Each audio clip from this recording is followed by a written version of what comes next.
Hello, YouTube. We love you so much. Hi, babies. It's turtle time again.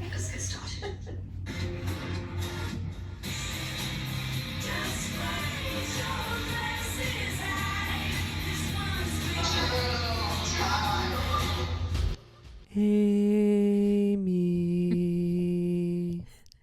Riley. That was different and new. I went low.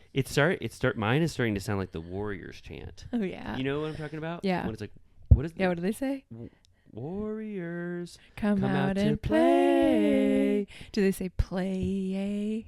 Come out to play. What else sounds like that? Amy. It also sounds like a horror movie. Yeah. It's like, not to make it political, but remember when the insurrection, they were like, Nancy. And it was so scary. The insurrection. Wait, normally we wait 20 or 30 minutes to do a podcast talking about I'm insurrection. starting fresh. Wait, It's 4th of July tomorrow. I'm feeling patriotic. Wait, were they clicking bottles on their fingers and going, Nancy, when they were trying to get to her office? Yeah, they were being like the Six Flags Horror Nights people. Nancy. So that doesn't remind you of that every time I do it, does it? No, I just thought of that right now. I hope I don't always think of it. All right, well, I think, maybe I should switch up that, doing your sing-song voice, Amy. What do you think? I mean, do whatever strikes you next Definitely time. strikes me. It strikes me pretty well, but I think people like it. Okay, good. All right, good. This is a very special episode because Very special. Riley is in a convalescent state. Yes. So to our wonderful little turtles watching and listening, we're recording on a different day than we ever do, a Monday, one of the worst days of the week, because to get, in anticipation of 4th of July, we also want to have fun on our normal recording day. So it's a Monday, but also this weekend, Amy and I went on a boat together, and we were really, you have to admit, we were having fun. It was lit. Drinking, dancing. Yeah. What else were we doing? Singing. Sea shanties. Making TikToks. Making TikToks. We recorded this amazing video where we created the Louis Riella video from his time on that boys trip. I'm afraid to see that footage. Oh, it's good. We got to watch it. Okay. But we were having fun, and then I decided to go to the bathroom one more time just to certified turtle piss. I had already done one, and then I just, in anticipation of needing to go to the bathroom because I knew we were getting off the ship soon, I went again, even though I was like a 4 out of 10. Okay. I didn't even need to do it, which just makes it the worst thing in the world. And I went down these 3 stairs on this rocky ship, and I was wearing Sperry's, which are typically boat shoes, but I feel like they were really slippery, or maybe someone had spilled a little bit of beer or whatever. But on the 3 stairs, I just slipped. The hardest I've ever slipped downstairs. It was like the Exorcist guy when the priest falls out the window and goes down the stairs. I slipped full foot out in front of me, landed on my butt, which was like, oh, that hurt so bad. But then I kept sliding down, and I landed on my back rib, and I fractured it. This was on the boat. I didn't tell anyone because I didn't want to make everybody know. Like, I didn't do a public service announcement that I had just fractured my rib on the boat. But I told, Megan. I told Brock. I don't think I told you. Yeah, I don't think I heard till after. But the last 30 minutes of the boat, I was just in pure pain, almost pain where it was like my body was in shock. Ugh. It was like, you are going to hurt so bad really soon. So I grabbed a Coors Light and I just put it as kind of an ice pack. And then I just didn't talk to anyone. I just sat down. People were trying to take photos, and I was like, hello, I love this. And then Megan and Brock and all of our friends went to Tony's to continue partying, and I just went back in an Uber and I went to urgent care. So that sucks. The ribs are no joke because they can't really do anything about it. No. You just have to heal. They're like tiny little bones, and you don't want to do like surgery on them or anything. And you don't realize how much your ribs are a part of your movement. Like when I'm sleeping, it's so bad. Ooh. But not to talk about pain very much, just that there's a reason I'm on hydrocodone too. Okay. So it's lit. I was saying you should have asked for some Xannies too. I know. I was just, You're I like, should come have on. Hey, come on. Anything else I can get? At first, the doctor said only ibuprofen. And I said, come on, doc. I go, doctor, I take ibuprofen 400 milligrams just for a day where I'm not even hurt. You know what I mean? Or just like for if I have fun. just if I have a slight headache, I can't. This is way worse than my normal pain. And so he finally said, "All right, I'm going to give you a narcotic." And so I'm on those now. Okay, is it helping? It helps, but I was going to say if this episode completely sucks, it's because I'm on Norco is the name of the drug. Oh, okay. Not Narco. Narcos. Yeah, Narcos. So anyway, but that was my weekend, and then I've just been recovering. And are you guys? You're planning? We talked about before. You're supposed to go camping this week. Are you gonna just wear a little bandage and cruise over there? I think I'm gonna wear a rib brace probably. Okay. And then I'm allowed to take 2 hydrocodone a day. So I'll start the day with one, and then right when the 6-hour mark hits, I'm going to take another one. Okay. So what's a rib brace? Did they give you one? No, the doctor didn't even give me one. He's basically a cheap ass. He was basically just like, get out of here. But I took X-rays and it was actually fractured, but he didn't give me shit. My health insurance is Kaiser. I don't know if that's, I don't know. They're kind of like a one-stop shop. But is there a Kaiser urgent care? Yeah. Okay. It was open. There was no one in there. That's good. It was like, I was like seen right away because we they knew I was in pain. Post your X-rays on the Patreon. Oh, would you guys love to see that? You see this little like fractured bone. I mean, it's Bravo tradition for something bad to happen on a boat. I know. So. We were talking about it too. I just can't believe that I had to go pee one more time and did that. I'm surprised I didn't eat it. I went pee like 3 times. Oh, really? Yeah. And you didn't even slip down those stairs? I never ate it. Did you ever go up to the top deck? Yeah. Because that was a little scary. That was really scary, but you kind of you can just push your body up against the stairs and like kind of climb up so you wouldn't fall backwards. But yeah, those were definitely scary. And the boat was rocking. Oh, yeah. So anyway, that's enough about my pain journey. But before that boat trip, the night before, I actually had a little bit of fun because I went to TomTom. Oh, yes. Tell me more, because Riley invited me because DJ James Kennedy announced he was going to be DJing. Yeah. And Riley was like, I know you've said 400 times that you do not want to return to a Vanderpump establishment anytime soon, but you're invited. And I was like, I'm so sorry. I spiritually, physically, mentally, and in every category of my being cannot go. I knew that was the case, but I had to do a cursory, No, I appreciate just it. To give you, if for some reason you had this wild hair up your ass and you wanted to sometimes that happens. Yeah, I knew you could have had a wild hair, but I was never going to go, and I'm going to be honest. I'm breaking news. I'm not probably going to go anywhere else where they're filming except one thing that you and I are going to. Yeah. But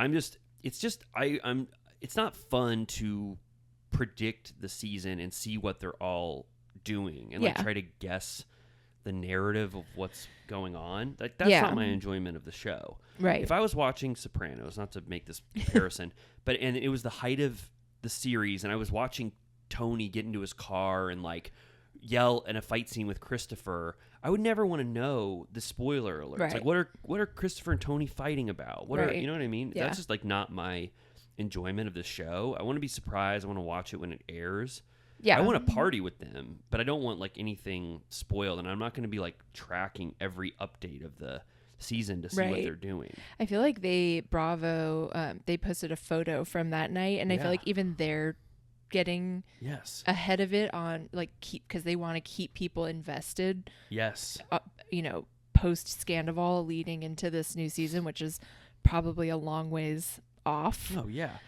I also think they're trying to get the views and reap the rewards monetarily from people of them being the ones who are sharing these behind the scenes photos instead of like someone like me going there and like reporting on it or something. Like they want to be a part of this behind the scenes process too. Well, you guys were saying they were being very intense about people taking any photos or anything. They were shutting it down, right? Yeah. So I would have never gone to TomTom. I expected fully to take that Friday night off and just live my life, a life independent from Vanderpump Rules. But then James Kennedy did that 5-second Instagram where he's like, breaking news.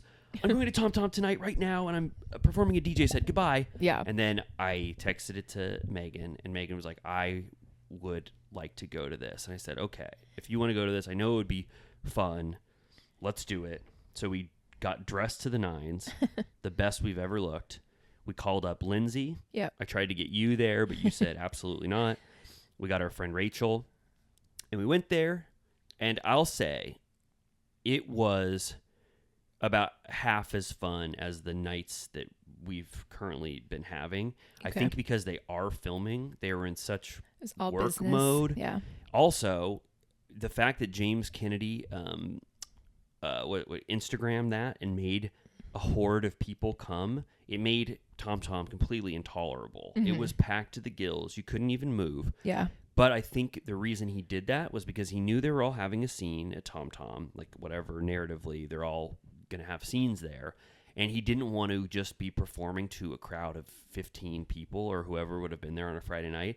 It could have been packed, but it also, I think he was worried that his TomTom performance could have looked like a full-blown flop on camera. Mm-hmm. So he just wanted to gather, 150 people to come there, or Was however it many people. the similar playlist to the Pride? Yes. Or no, not Pride. I'm The blurring both them all times I've together. seen him. Yeah. No, the Sir, it was the exact same playlist. And then the first time I saw him 4 months ago, or no, like 2 months ago, when Sir, like the first time I saw him perform, it's the same playlist every time. Yeah. He plays The Killers. He plays Feel the Rain on Your Skin. Yeah. He plays Top Man. He plays Don't Nobody Got Me Feeling Like I'm Feeling You. Yeah. So it's the hits.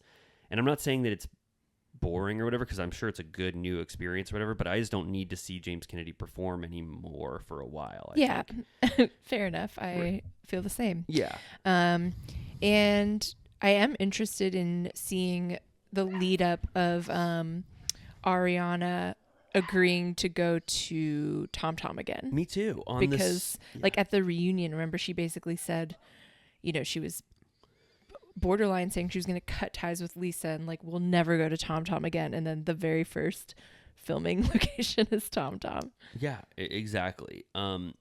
So there are like, just I guess for the scoop or whatever, there are 2 scenes that we know were filmed besides all of them like entering TomTom. Like they got all their entrances.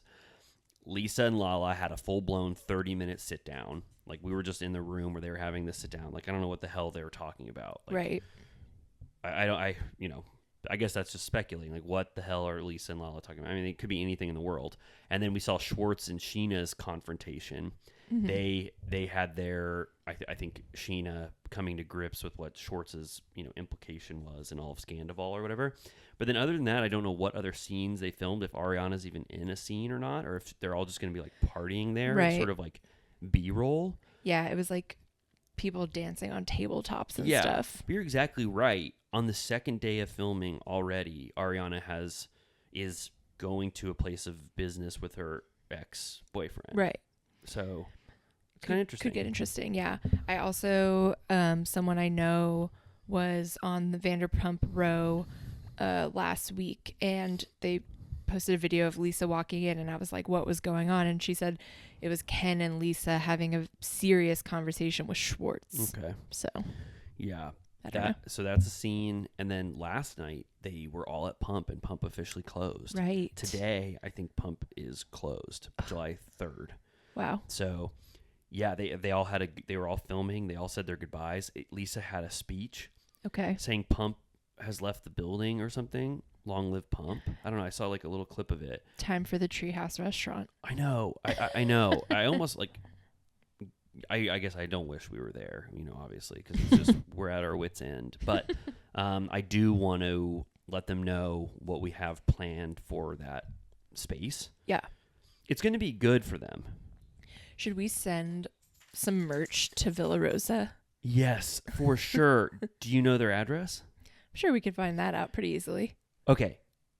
What do you think? A large T-shirt for Ken. Would you wear a large? He might be like a little medium man. I wouldn't want him to shrink. But okay, yeah, a medium Ken and Lisa's Treehouse restaurant. They would love it. I think we should send it with like a Zodiac note. Yes. Where they have to decode. Like a cipher. Yeah. Right? Yeah.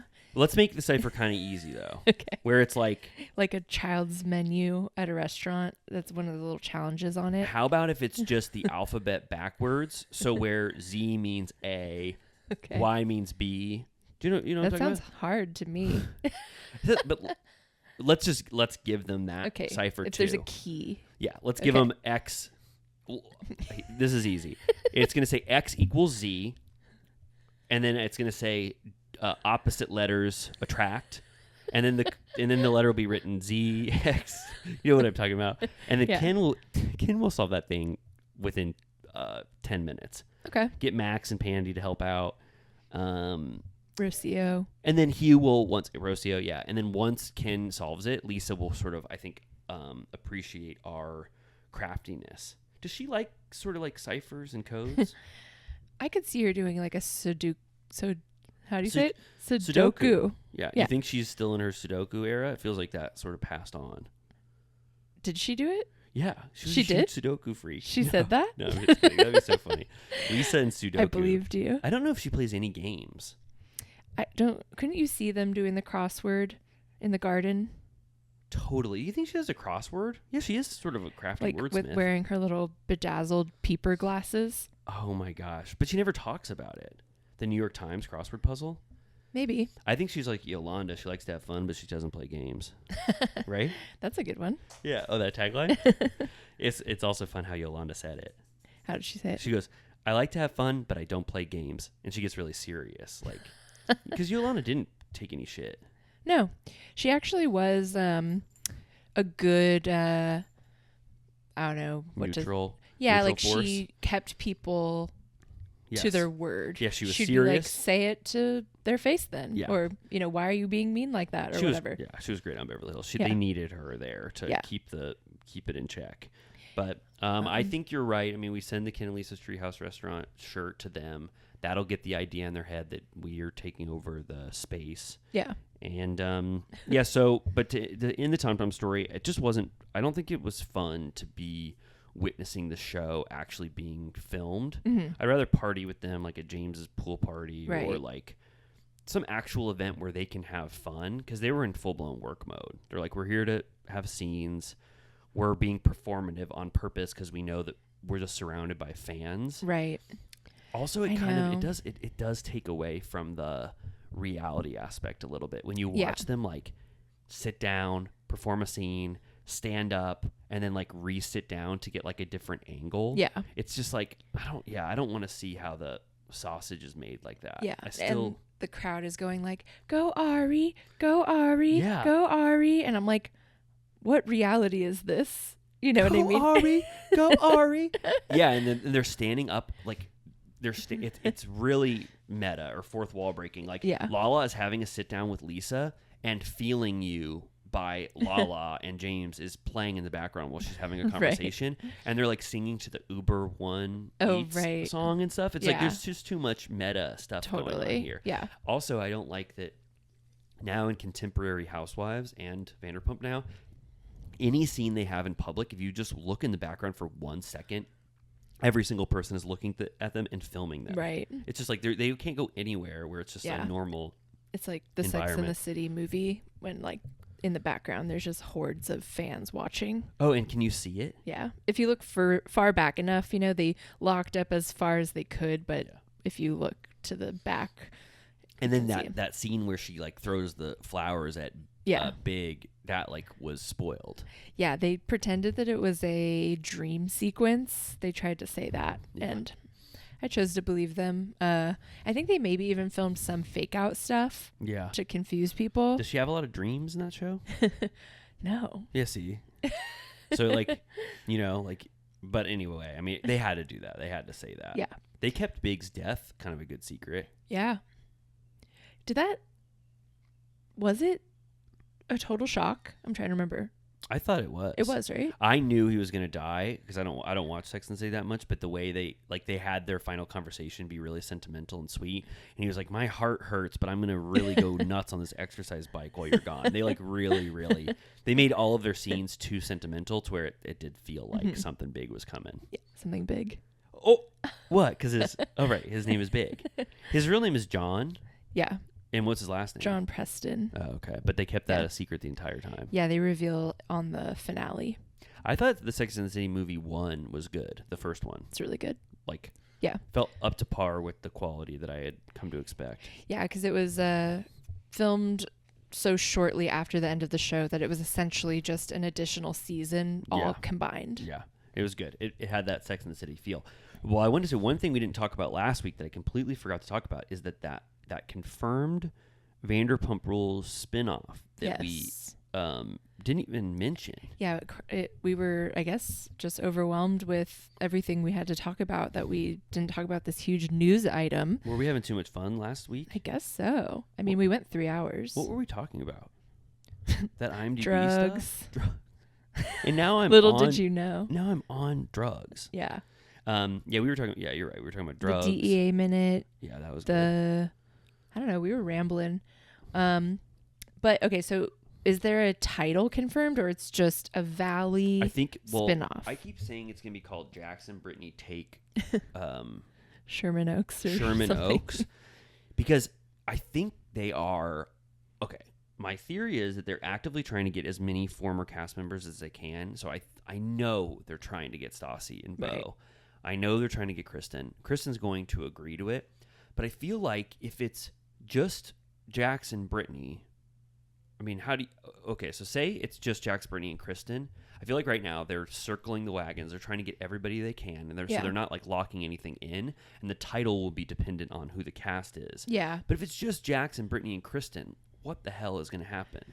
That would be super weird. And if it's family based, no offense to Kristen, live your life. I am also a woman not married and with no children. But if that's the conceit of the show, is that it's like slowing down in the valley, but she's still like dating. I mean, I know she has a boyfriend, but it just does. I don't know what the narrative there is. Yeah.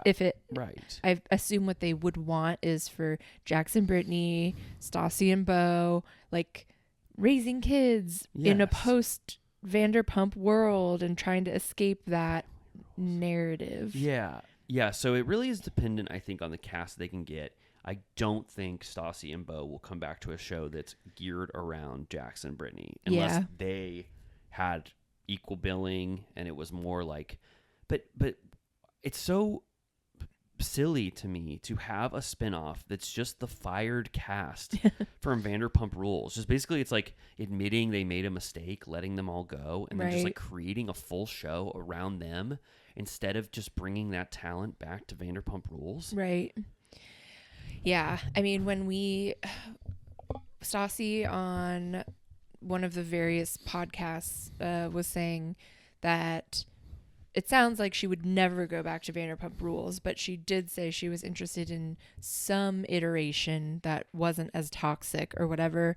And they were like, would you let Hartford on? And she said, it depends on the show. Yeah. So, but yeah, we know that she doesn't really fuck with Jax and Brittany anymore. So, I mean, that would be good. That could potentially be good, but why would we watch a show that just has 4 of the cast members that we used to love on Vanderpump Rules and just see what they're doing on their own? Like, would there be crossover? Like, would Schwartz have to come over every day and like be like this bridge between the two shows? Right. And the main reason I wanted Jax and Brittany back is because I want to see Jax confront everyone and like try to lord over everyone, especially Sandoval, and like see how he interacts in the new dynamics post Scandival. And on his own spinoff, there's not going to be a lot of incentive for people to go back and forth for him to have. Did you see that video? Yes. What event he was at where he was like, "Don't you worry, I'll say what needs to be said." And I'm like, under what circumstances? What are you talking about? People were saying Jax is back on Vanderpump Rules, but he's not. No, they've confirmed he's not back. And I think I really think that he's not allowed to go back on Vanderpump Rules. Yeah. I think there's too much bad blood between him and Lisa when he had his coke-fueled rant against Lisa in the end of season 8 when he was saying that this is my show and look how amazing I've been. And then he called her a cardboard cutout on the reunions and all this like, shit towards Lisa. I think that Lisa doesn't want Jax back. Yeah. They're in a bad place. Yeah. But then, I mean, that would be so great then if they did come back. Yeah. For him to have to like bow down to Lisa again. I wonder, do you think that they would do it where if they do greenlight this Valley show, that they'll do it spin-off style where it bleeds in the way that Vanderpump Rules began off the heels of Beverly Hills? Yes. You know, like where there's the Vanderpump premiere and then Schwartz like drives to like a barbecue at Jax and Brittany's, and it Yes. just begins. Yeah. I was thinking, that's a good scenario. I was also thinking like Sandoval on this season. It's like I have to have a talk with Jax, and then you see Jax come in, and they have this huge emotional sit down or whatever. That and Jax goes, "Okay, now I gotta go," and he like drives his Okay, let's Corvette. get started. Yeah, and then he drives off, and then we're like, "Whoa, we're seeing it from his point of view." Yeah. Yours probably makes more sense. Schwartz is definitely going to be the bridge between these two shows. They're gonna use and abuse him Yeah. as needed. What's like, does Sheena fuck with Brittany and Jax or not really? Yeah, so Sheena is still good friends with Jax and Brittany. Lala is still good friends with Jax and Brittany. Okay. Schwartz is still good friends. Kristen obviously loves them. So I think, and I think Ariana hypothetically likes Jax and Brittany now. Even though she never really fucked with Jax like Yeah. during his time on the show. So he's good with everybody. I'm just worried that they tested this with that watch along show, and I guess that got good ratings. So Peacock was like, okay, there's an audience for Jax and Brittany, but I think that they're not really considering what that show would be like with just Jax and Brittany and Kristen. They've got a lot of thinking to do. I wish they would ask us. I would help them. I mean, it's kind of a baffling scenario. It's kind of hard to figure out with the TBD pieces. Because if they could get Stassi, that would be great. But I think it's gonna be called Jax Loves Brittany. okay. What would it be called if Stassi was in it? Vanderpump Babies? Like Muppet Babies? Yeah. Maybe. I don't think it should have Vanderpump in it. I think that's the one piece of the title they want out. Right. It was going to be called Valley Rules when it was going to be Stassi originally. So maybe they're just re-upping that original dream pitch spinoff when it was going to be Max and Brett were supposed to take over Vanderpump Rules, and then Stassi and Jax and everybody and Sandoval, I think we're going to move on to that Valley Rules. Valley spinoff. Rules. I don't think Valley Rules is that good of a title though. Yeah, it doesn't say much. It also sucks because both the words in Vanderpump Rules like aren't great. If you want to separate from Lisa, you can't have the Vanderpump, which is the most iconic part of it, and then Rules never really made sense. I know. I sometimes, because you know how the sign at Sir says Sir Rules? Yeah. I've always wondered, I'm like, so we get it. Vanderpump rules the roost. She's the queen. She rules over. No, I thought it was these these are the people, rules that but she also Is it both? I think it's like follow Vanderpump's rules. Neither really makes sense why it was called It's that. kind of weird, right? Vanderpump rules over her staff? Yeah. Or are they abiding by? It's a title now that's so iconic that I feel don't like even it's think kind about of it. both. Vanderpump has rules to live by, and that's what you follow. Like they're always getting in trouble breaking Lisa's rules. Has anyone asked Lisa what, or anyone at Bravo, Alex Baskin or whatever, what the title actually means? Yeah, I wonder if there's like a Reddit thread about this, because then the neon sign says Sir Rules, and it's like, does that just mean like Sir Rules? Yeah, we didn't even mention the third way that this could be construed. Rules. She's awesome. Oh, Doyle rules. Vanderpump is awesome. She rules. I don't know. We don't know what the hell why it's called that. But this spinoff, I feel like 15 years in, we're like, wait a minute. wait, I have no clue what that means. I think this spinoff, I mean, I'll watch it till the day I die in reruns in perpetuity, but I until they figure out that cast, and if it's just Jax, Brittany, and Kristen, I don't know what the hell is going to be going on. What if it's Christina Kelly? So you think she has all a baby now? Okay, so but, I mean, she's so boring. I don't know. Yeah, I mean, but it's interesting because during our rewatch, it's clear that she was very much in the mix at the beginning. Like it felt like she was as much on the table as anyone else. Yeah. And then, did you watch that video? I was watching it last night on TikTok. What was it? It was kind of a behind the scenes. I don't know what it was from, but it had the original relationship chart and everything. Yeah. And Andy was he was like, was Katie even on the first season? Like he was throwing shade. Yeah, it was rude. I saw that clip. Yeah.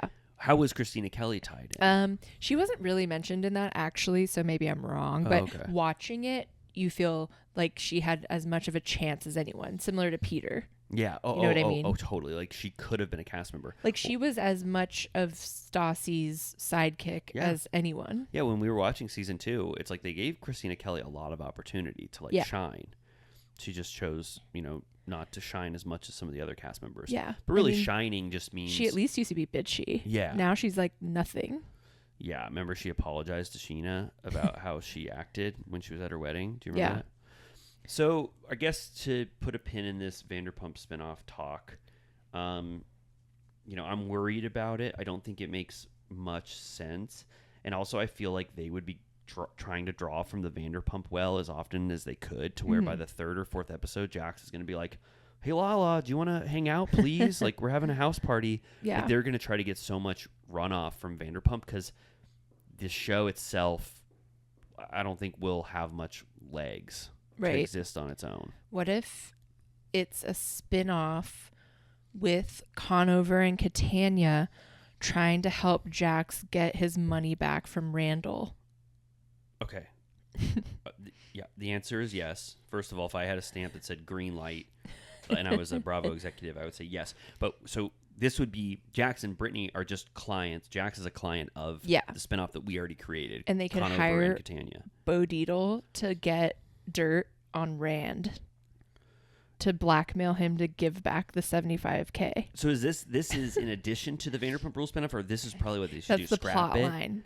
Well, that would be good, but both of these shows could exist. Yeah, Jax could say they could be covered in different ways. Yeah. So Jax says, "Hey, I am finally going to get my what was it, $60,000 or it wasn't $600,000? I think it was like $75,000 or something. $75,000. Man, Jax is owed that money. So he goes, I'm gonna go to the 2 best lawyers I know. Yeah. Conover and Catania, or did we decide it's Catania and Conover? Which has a better ring to it? I think Conover and Catania is better. Yeah, Conover and Catania, and he goes, these are the 2 best legal minds, and then he puts the case on them, and then they hire Bo Dietl to get some Randall dirt. Yeah. Okay. And he could interview Lala for some of the dirt, and Randall's ex-wife. What do you think? Yeah, Randall's ex-wife, exactly. What do you think Lala's, this is just a side note, but just because you brought up Lala, what do you think Lala's journey is going to be this season? Because she really made Scandival her journey. Yeah. She took, we've already said this, but she took 70% of the energy of rage from Scandival, even though she was not really involved. Yeah. Yeah. And so and she's definitely made it. It's been a powerful monetary provider to her personally. Do you think it'll be all about her continuing to hook up with the Don? Obviously that's what I want.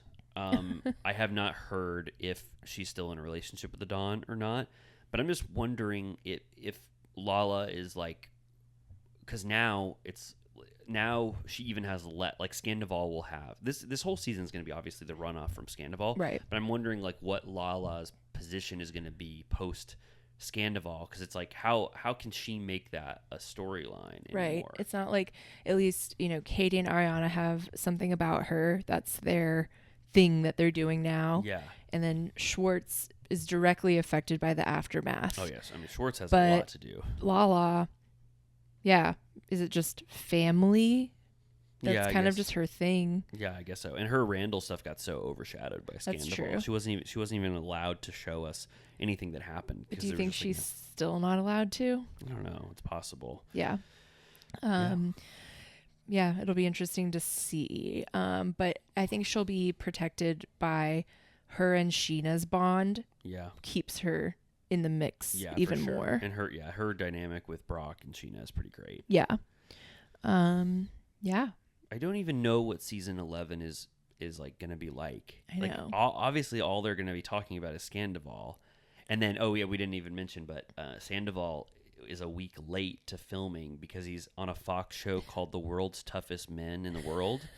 And I guess it was scheduled so that there was a week, what does I call it? A conflict, a huge conflict. So he basically had to beg Bravo to let him continue to be on this Fox show. So Fox is just pulling reality talent from Bravo, it seems, because they're trying to like build up their reality That's network. not even the same cinematic universe. No. Right? As the other one? Like, it's not. It would make more sense if Fox and Bravo were sister networks, No. but they're not. So I think Fox just wants to have its own reality world, and they're doing a lot of like competition reality. Yeah. But they're pulling from the best talent in the world, Bravo. Yeah. So that's why Schwartz was on Stars and Mars. Now this is the world's toughest men in the world. I'm just picturing the Louis Beach video, like we mentioned earlier, but Sandoval having to just climb monkey bars and do weird stuff like that. You think he is strong, right? I mean, he's in good shape, but Yeah. he got pretty thin through his depressive era, but we'll see. Yeah. I can't imagine how strong he is. Do you think he's strong? Strongest man in the world? Yeah, I don't know if he's the strongest man in the world. I mean, Brock should be on. oh, yeah, Brock I is would like to see that. Brock is so strong. He's like huge. Oh my god, if he beat me up, like I can't even picture that right now because my back hurts so bad. Oh my God, don't even. But I feel like he would just completely annihilate me if we were in like a bar brawl. Totally. What do you think? I mean, yeah, I would just I wouldn't say- want to watch. If I would just say, please don't beat me up. Yeah. I would look like a coward. Do you think him or Jason Momoa would win? Jason Momoa seems slightly scrappier than Brock a little bit because you were already telling me, remember that bar brawl that he got in where he got smashed in the face with a Coors Light. Yeah, and he has an iconic eyebrow scar. I don't know. I mean, it would be like, well, you don't know Game of Thrones, but it would be like a huge battle between those two. Well, isn't Jason Momoa on Game of Thrones? Yes, he portrays this man called, I don't remember. Danny's. Isn't he like a rapist or something? He rapes her, unfortunately, on their first wedding night. She's a 14-year-old girl, and she was The blonde. sold to him, Daenerys. Okay. She was sold to him for like some kind of, like what they did back in Like the a medieval dowry days. or It's all whatever. true. Game of Thrones is based on a true story, so it's a lot of true stuff. That's so and sad. he, unfortunately, well, I don't want to even say it. Yeah, he without her consent, he made love to her. And apparently, I'm sorry for the Game of Thrones minute, but apparently George R.R. Martin in the book, he made it consensual. Oh. He was like, she was really attracted to, I really He's wanna like find a out his name. barbarian or something. Yeah. So George R.R. Martin, he's a total freak. George R.R. Martin is one of the. I love how he looks. He When I think of him, I smile. he is so fun, but he's a little freak. He wears that railroad conductor hat. He's one of the biggest freaks. I mean, he writes these sexually explicit stuff. He's already said it. He gets so horny when he writes some of this stuff. But he made it consensual to where Daenerys loves Drogo. His name's Drogo. Oh, yeah. Khal Drogo? Khal Drogo. How'd you know his name was Khal? I don't know. It's cool that he gave him Calvin, like short for Khal Drogo. Anyway, in the book, it's like the first chapter. He started tweaking her nipples. Oh, my God. And then she started to get really attracted to Khal Drogo because he was hot. You read the books? I read the first one. Okay. He's hot as hell. And then she goes, so I fully bent over and let him have his way with me. And we fucked till the early morning light. And he made it this beautiful thing. And then when the Game of Thrones show came out, Benioff and David, I'm sorry to ramble so much, but Benioff and They Weiss, went woke. they made it non-consensual. No. But then people go, why would you make this beautiful consensual sex scene in the book and make it rape in the first episode? She's being raped by Khal Drogo.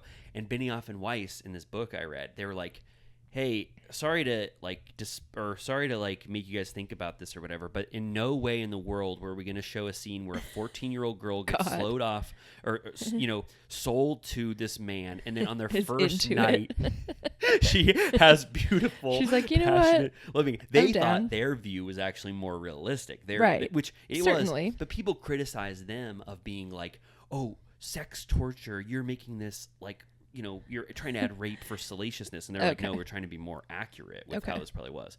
So to answer your question, yeah, Jason Momoa would beat the shit. No, I don't know. I mean, it'd be a brawl. Totally. And I would Depends on the stakes, I guess, also. And if we were there, I mean, I would try to be talking them down. I would say, I guys, would don't not fight. Want to see that. Me neither. And I think we've had the Rome minute before, but as I've said, Celebrity Spotlight. Yeah, Celebrity Spotlight minute. Instead of going to TomTom on Friday night, I watched Rome. Me and Jimmy are rewatching Rome. Great show. So good. And Jimmy was at Whole Foods yesterday, and he saw Lucius Varenus. I'm blanking on the actor. Kevin McKidd. Kevin McKidd. That's Yeah. his name. Yeah, he's amazing. And he's, for other people that don't watch RHOA, he's also on Grey's Anatomy. But Jimmy said he's jacked. Oh, buff like, as hell. Ripped. So He's Kevin like, he's huge. Oh my God. So if Kevin McKidd was at that brawl between Sheena's Brock and we could call him in. Khal Drogo. But it's like you don't really think of that because when him and Titus Pulo side by side, Pulo is so much bigger, which R.I.P. Ray our Stevenson. beautiful angel. Yeah. Oh, Pulo was a beast. Love him. Remember, has Cleopatra already entered the stage in season 1? Yeah. Has Pulo already met Cleopatra? Yes. I was thinking of that scene while you were talking about the Khal Drogo scene. My brain was like thinking of the other one I just watched. Cleopatra was iconic. She's a little freak. Her and she was like, send someone in to fuck me right now. And then Lucius Varenus is too moral because he has a wife, so he won't do it. Yeah. And he's like, all right, I know someone that can help you out. And then they just cut to Pulo having the most ravenous sex with Cleopatra. It is amazing. And it's implied that Caesar's baby is Pulo's baby. It's a little bit, as Jimmy said, the show becomes a little bit Forrest Gumpian in that they just put our favorite characters in every aspect of famous history, but I love it. That's my favorite type of fiction. I love a historical account, but with that fictional narrative that ties into the history. So you get to learn lessons about history, but it gets to be fun from the drama. It's like Hercules and Xena vibes. Yes. I never watched that, but I can totally imagine. But better. But like actually good. Well, who's the guy who ends up having sex? Who's Caesar's right-hand man who's awesome? Who's always naked Mark and Antony? having sex? Mark Antony. Yeah. Oh my God. The vibes with Cleopatra and Mark Antony. I mean, not to spoil. Yeah. They haven't met each We're other yet. not there yet. You're not in season 2. But you've seen it before. I've seen it before. Okay, good. Yeah, I fell asleep on Friday night or Saturday night. We were watching the finale, and Jimmy was like, "You missed the whole thing. Caesar died." I was like, "Spoiler." For real, the Ides of March, right? Yeah. And that's also okay. Wait. Sorry, we're spoiling Rome. Well, just know fall Caesar. Of Rome. Just know Caesar dies in this because it's the Caesar era of Rome or whatever. But Rome is so good, you have to watch it. But if you don't want a spoiler, just fast forward 15 to 30 seconds right now because I'm just going to say one thing. 15 to 30 minutes. But they make Kevin McKidd, Lucius Varenus, the fact that he wasn't there to guard Caesar because he got stopped by someone. No, he gets told by like one of those little rats that his wife is like, oh right, his wife had sex with someone while he's gone. So Lucius isn't there to protect Caesar. So if Lucius had been there, Caesar would not have been it wouldn't killed. have gone down like that. It's so iconic. Yeah, it's so good. You got to watch Rome. But are we talking about Rome right now? Or are we talking about Real Housewives of Atlanta? Which honestly, I guess there's a lot of Greco-Roman historically details on Atlanta. For instance, you have Phaedra and Apollo, who are from Athens, Georgia. Right. And they're both named after Greek gods. I love and it. Goddesses, right? Is Phaedra a Greek goddess? Maybe. Yeah, and then Apollo, we know. Yeah. That's got to be one of the Greek gods that everybody knows. Unfortunately, their relationship did not end well, but No. I just love that they're also from Athens. It just is a great Me too. I love that visual. too. And I loved... Okay, well, let's explain to our beautiful little turtle cuties for 1 second. Just a little bit of, housekeeping on the podcast. But we're going to enter our Atlanta era, which is 8 episodes in. We're halfway through the Atlanta season. But because Scandival was such a big, burning, bright light, Amy and I didn't have time to do our due diligence and really have the Orange County, time. We started it, but after the fact. Yeah. And Atlanta is a wonderful, beautiful franchise that I've always loved. Yeah. The fact that it's just on and we weren't talking about it is a travesty. Yeah, our episodes were already heading towards 3 hours with Vanderpump only. Yeah. So now that we have the time, we can start splicing in Orange County and Atlanta. And as we said, this week we're recording a little bit early because of our vacation plans. So this is being recorded before the new episode of Orange County. So we'll have to touch on that next week. Yes. But we are up to date on Atlanta. But the future of Turtle Time, I know you guys are like, you're listening and you're like, they're in their flop era. Vanderpump is over. Well, rest assured, our episodes are going to start to be like when we were doing the Summer House Minute, the OC Minute, Vanderpump Rules. Whatever's the most engaging is going to be our biggest chunk, but we're going to cover Orange County, Atlanta, Crappy Lake. Yeah. I'm going to get, we're going to be talking about that. I hope it's good. I mean, again, we keep questioning how much we can trust Andy, but Andy said he LOLs at Crappy Lake. But has he ever said a season as it is approaching? Has he ever said, I don't know, I think it's in his flop era? I guess he didn't specifically say Atlanta is very good this season. Yeah. I mean, I'm curious to see. I do enjoy the shows a little more once I dig back in to watch consciously for us to talk about. But I've been watching Atlanta just because it's on Sunday nights. I watch it very casually. Yeah. And so I had to do speed watch of all the first 8 episodes so that we could talk about it, because I was like, I don't know if I'm going to be able to know what I'm talking about if I don't rewatch them. So I'm curious to see how fired up we get. Yeah, so we're dipping into our Atlanta era. This is going to be a discussion about the first 8 episodes, which we watched. You have to say we watched them. But then, so we can be a part of Atlanta era. I mean, who knows? This Atlanta era, this could be so good, and we just wouldn't have covered it. So this is sort of our dipping into the pool of Atlanta, mid-season sort of recap. Yeah. And then next week, when Turtle Time is on a normal schedule, it's going to be OC, Atlanta, and we're going to keep churning this shit out with every new Bravo show that Yeah, I think so. Yeah, next week is the last week left before the Roni and Crappy Lake era. That starts right next week. Yeah. Or is it literally next week? I think Crappy Lake is like July 6th, and I think isn't that like in like 3 days or something? Oh, I hate looking up stuff on my phone when we're actively recording, but it's very soon. They're both early They're July. within the next 2 weeks. Yeah, Roni premiere is like, oh man, I can't even find it. Is it the 15th? I think it or is. The 13th. So we only have a flop era for not that much longer, because I can't wait to talk about Roni. Yeah. Anyway. For sure. Okay. But yeah, bear with us as we,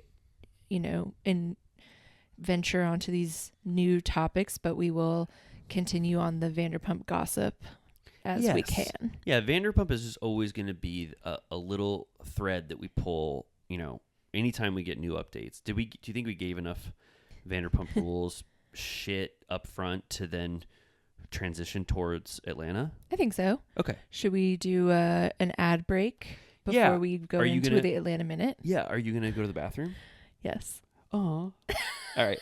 Well, 47 minutes is very good for us, but I feel bad for our listeners. But just, I have 2 things I have to say. I'm on hydrocodone, Norco, right? And I showed you the pill bottle, right? No, you didn't. Oh, okay. I'll show you my pills, but you can't take one. And then, so anyway, I'm on pills, and we are in a transition because it's the holiday weekend, but we still wanted to give you Little Turtle Cutie something. So just bear with us. If we have a bad episode, just say, I know Riley and Amy in the future will do good. I know them and I trust them, right? Yeah. Okay. I'm going to let Amy go to the bathroom, and we'll talk to you soon. All right. I'm fresh off the toilet. I received a link while I was taking a certified turtle piss. Amy was pissing. This is real. Amy went in, she pissed for 7 seconds, and then this happened right now. Kyle Richards and Mauricio Umansky have, quote, separated after 27 years of marriage, parentheses, exclusive on people.com. Whoa, People's official. Yeah. They've been married since 1996. People confirms. Let's see. Kyle and Mauricio have been separated for a while now, but are still living under the same roof. They remain amicable as they figure out what's next for them and their family. Whew. Okay. So, for context, this has been, this rumor has been circulating because Kyle is normally very effusive with how she posts about Mauricio. She's very, very flattering of him. She'll post him all the time. She'll tag him. She'll say, "You're the best husband I've ever had in my entire life. I never will meet someone like you again." They have no one's ever loved a husband more than Kyle loves Mauricio. Yeah. And it's been a trickle in terms of how she's been honoring him. So people have started to speculate that Kyle and Mauricio are no longer doing good, at the very least. Yeah. And so it's been for the last like 2 or 3 weeks. I'd say people have been speculating about this, maybe a month. Yeah. People have already started to do TikTok, speculate, talk about it, and then that is the official news. They have separated, not That's divorced. such a major bummer. Yeah. Did you say divorced? No, it said separated. Okay. But that can't be good. No, not on here. Was it just like that one paragraph? Yeah, a lot of it is just, the rest of it's kind of just context about their relationship. Mm-hmm. It says the divorce news comes not long after Mauricio shut down rumors that his relationship was on the rocks after his wife was photographed without her wedding ring.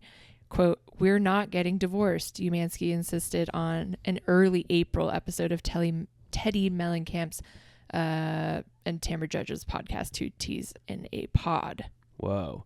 So they're not filming Beverly Hills now, right? The season has ended? Because they were in Aspen? Yeah, were they filming at that Aspen? Kyle and Kim and... oh, okay. Their wedding. Yeah, Okay. they were in Aspen for a wedding, but that wasn't, I don't think, for the show. But they were filming a while ago, so maybe they are done. Yeah, I'm wondering if they are sort of Scandival-esque filming things right now. Like, Scandival broke in March. Yeah. Scandival broke in March. They had to take the crew from Beverly Hills to film that weekend. Oh. There was no crew. Okay. And Beverly Hills was filming, so they borrowed the crew. oh, okay. So Beverly Hills, as of March 3rd, or yeah, March 1st, was filming. Yeah, if you didn't hear that, Megan was informing us that when Scandival needed cameras up on short notice, they stole the crew from Beverly Hills. So, yeah, okay. This is the war room right now. Yeah. You're just hearing this for the first time. Yeah, so they're probably wrapped. But then what was all this, like, what is all the Kyle, Kim, Kathy, like, drinking tequila and stuff at Kemosabe? What's that place called? Yeah, Kemosabe. They were all up there for Kim's daughter's wedding. But, okay, so that was just filmed by people. That was just yeah, filmed I think by it was just social media. an But event. also, Kyle is apparently sober as of this year. That's part of what she says her transformation is that she's sober When did she say that? recently. I Okay. think she's like 6 months sober, she said. So, And I think that's part of why there's the rumors that she's hanging out with that country singer who's a hot woman covered in tats. Okay. And everyone thinks that she's on a lesbian journey, which who knows? But I think part of it could be a sobriety journey. okay, like that's someone in Maybe. AAL. So did Kyle admit that she had a toxic relationship with alcohol, or was she getting to the point where she was drinking too much? I don't even know where she was talking about this. I heard it secondhand from, Okay. a blog or a pod or something, but it sounded more she was taking the health angle. Oh, okay. Yeah. Because she looks great, and everyone keeps accusing her of being on Ozempic. Yeah. Which, I feel like any single person on earth who has lost any weight in the past 2 years, I'm like, Ozempic. Well, especially Housewives. I mean, I think. Oh, for sure. I think Dolores is the one who just said specifically. Everybody. She said every single person who you think is on Ozempic in the Real Housewives franchises is on Ozempic. Yeah. But then I was watching Emily Simpson was on Jeff Lewis's podcast, and she was very forthright and said, because she looks, she looks different lately. She said she got a breast reduction and lipo on her arms. And Okay. she said that she was thrilled with the result. She looks great. But I'm like, I guess if you're not on Ozempic, then you have to reveal what you did instead. Right. Okay. So she's saying she wasn't on Ozempic. I think Or is so. not on it. Okay. Well, so we talked about maybe addressing this rumor right before, and we didn't talk about it, right? No, we forgot. And then you said, yeah, right. And then you said it would be such a bummer to find that out for you. Like, it's sad to talk about. Now it's confirmed. Like, how do you feel? I'm sad. They're one of those couples where it's like, if they can't make it work, then what hope do the rest of us have? But they had 27 years is a really long time. Yeah. I don't know why. Like, what if Ken and Lisa got divorced? Yeah, if Ken and Lisa got divorced, I guess I'm a child of divorce. You're not a child of divorce? No, Okay. but I maybe that would have been the right way to go. Okay. Yeah. Okay. So your parents are in a loveless marriage. Maybe. So for me, the idea that any couple can break apart at any time is always there for me. So even if you said Ken and Lisa's divorce, I don't know. I guess I don't know. Ken is too old, though. No. I know. Don't leave Ken on his own right now. Lisa, please don't divorce him. That's horrible. I know you never would, but I don't know why. I guess I just didn't fully think Mauricio and Kyle were always like just so goals. I mean, despite the longevity of it, I always felt, I mean, Kyle loves Mauricio more than You thought it was one-sided? You thought he would never emotionally fulfill her like Alison Dubois said? Oh Allison just took a huge vape of the biggest rip of a vape cloud right now, because her predictions 17 years later was right. Wait, but she said that Mauricio would never emotionally fulfill Kyle. Right. Do you think this was Kyle's choice? Well, I don't know. I mean, there were always rumors that Mauricio was fucking around. That's been going on for a long time. That is every single housewife. That's true. Remember that time that Housewife's husband Lisa came over to their house and they were saying that Mauricio had taken Portia out for the day, and Lisa was like, "Is that the younger woman he's been spotted with?" And she was like, "I'm going to kill you. Please don't say that in front of my kids." And also when Lisa made Brandy bring that People magazine or whatever, or the tabloid on that trip so that they would bring up the rumors. Took it to of the him grave. cheating. She was like, she would not admit it. Yeah. I don't think I don't know why I don't think Mauricio's cheating. I just don't think he did. I think if it's so, I think any marriage is hard. Yeah. But any marriage in the spotlight for this long, and the things they encounter as two extremely famous, extremely wealthy people, I can't even imagine. Right. Plus, I think empty nesting I know they don't have a fully empty nest, but I feel like so much of their dynamic for so long was having a bustling house of kids. Yes. So it, I'm sure, was a shock now that they're all older. Yeah. Is everyone out of the house? No, Portia's still in high school, but I think she's the last one. Yeah. I mean, Kyle is as famous and wealthy, as she's ever been. She's been on the show Beverly Hills the entire time. She could be considered the lead of that show, right? For sure. It sort of revolves around Kyle. Beverly Hills is my town. Right. She even said it. And Mauricio now is not only one of the richest men in the world from his real estate company that he started after he splintered off from the Hilton thing. Yeah. So now he's so rich, and then he got his own spinoff with his daughters on Netflix. Right. I never watched that. Me neither. It's called Mauricio and His Little Daughters. And it's a show where he's training. What are his daughters' names? Alexia. And does Farrah work for him? Farrah, I think so. And there's one more. So it's basically selling Sunset with Mauricio as those two twin boys that run Selling Sunset. Who are those guys' names? The Oppenheims. Yeah, it's basically him. The Oppenheim. Talk about Netflix in their flop era. All they can do is just steal talent. Don't get me started. Netflix is it? Netflix just had to start licensing HBO shows because their content's such a flop that they're just buying shows from HBO now to run on their show. Losers. On their whatever that's called. Netflix. They're such losers. I'm so sorry if you work for Netflix, but well, I'm sorry if you work there just because they're probably emotionally abusing you. Yeah, they're awful there. But anyway, so okay. Well, that's just. I always loved them. I always loved their love. I don't think they ever should have moved out of that house. The one that they let Sutton live in? Yeah. Why? I think they should have stayed. There was no reason to move. It was their forever home, in my opinion. But they were rich as hell and they had to get a bigger house, right? But why? Because when they were their rich, family was winding down, and then they immediately got robbed at the new house. I know. But we'll know this soon. But once you get really rich, like when you and I are really rich, you start turn into a monster. Yeah, the things that you have grown accustomed to, you start to just want more and more, and it's never enough. And so, I'm kind of bummed that you and I are going to start that journey when we become really rich. But also, I do want to be really, really, rich. Okay.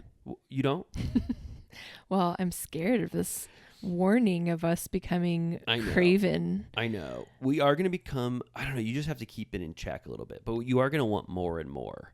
Okay. Like your first it'll be like your car. You'll be like, okay, I'm not as exactly satisfied with my car. And then you'll just want, more and more stuff. I just got my car detailed, so Oh, I'm feeling pretty good. How much was it?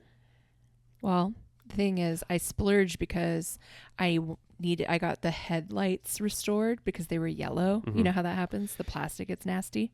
The plastic on the It was headlights? like hazy Oh, and okay, yellow. yeah, I sort of know So it was $300 total because I added that on, that. Does your car look but it looks amazing? fantastic. Do you mind if after we finish this, can I go take If a you little can peek make at your it car? up there. Ooh, I'll take one more hydrocodone, and then I'm gonna definitely look at your car. Yeah, it's sparkling. Because I like my car. It's a 2007 Oh. VW Rabbit, baby. Does it still get you around like crazy? Oh yeah, she's a little speedster. She's got kick. She's German. That's awesome. Do you ever do any tricks in her? Tokyo Drift. Yeah, like because I did hear her squealing up my street, and then you arrived. Were you Tokyo drifting on my street? I was. You, I Tokyo drifted off the 110. That's all. And you just kept spinning till you got to my place. But yeah, I don't. So what? I don't want a new car. Okay. Well, I want to be rich, but I know actually I would break the curse of the rich, and I would not be so maniacal with getting more and more. Okay, you wouldn't get a PJ. I would never get a private jet. Okay. All I would do is upgrade my living circumstances so that maybe I lived in a slightly bigger place. Mm-hmm. I would get George a gold collar. I would get Archie a gold Like vest. Gucci. He'd be Gucci down to the floor from Drip. dripped out from nose to toes. Snout. That just hurt my back. From snout to gout. From snout to gout, he's completely dripped out of his I don't want ass. him to get too big Gucci for his bags. britches either. My George Michael is getting a Gucci drip. I'm gonna start doing Gucci poop bags where they're one-time use disposable, and that's it. I'm splurging Okay. on my boys, getting a new house, getting a new car, getting an air purifier so it collects the dust out of my house, and then that's it. I think you could do that now if you wanted. Air purifier is like $200, but yeah, I'm gonna get one of those.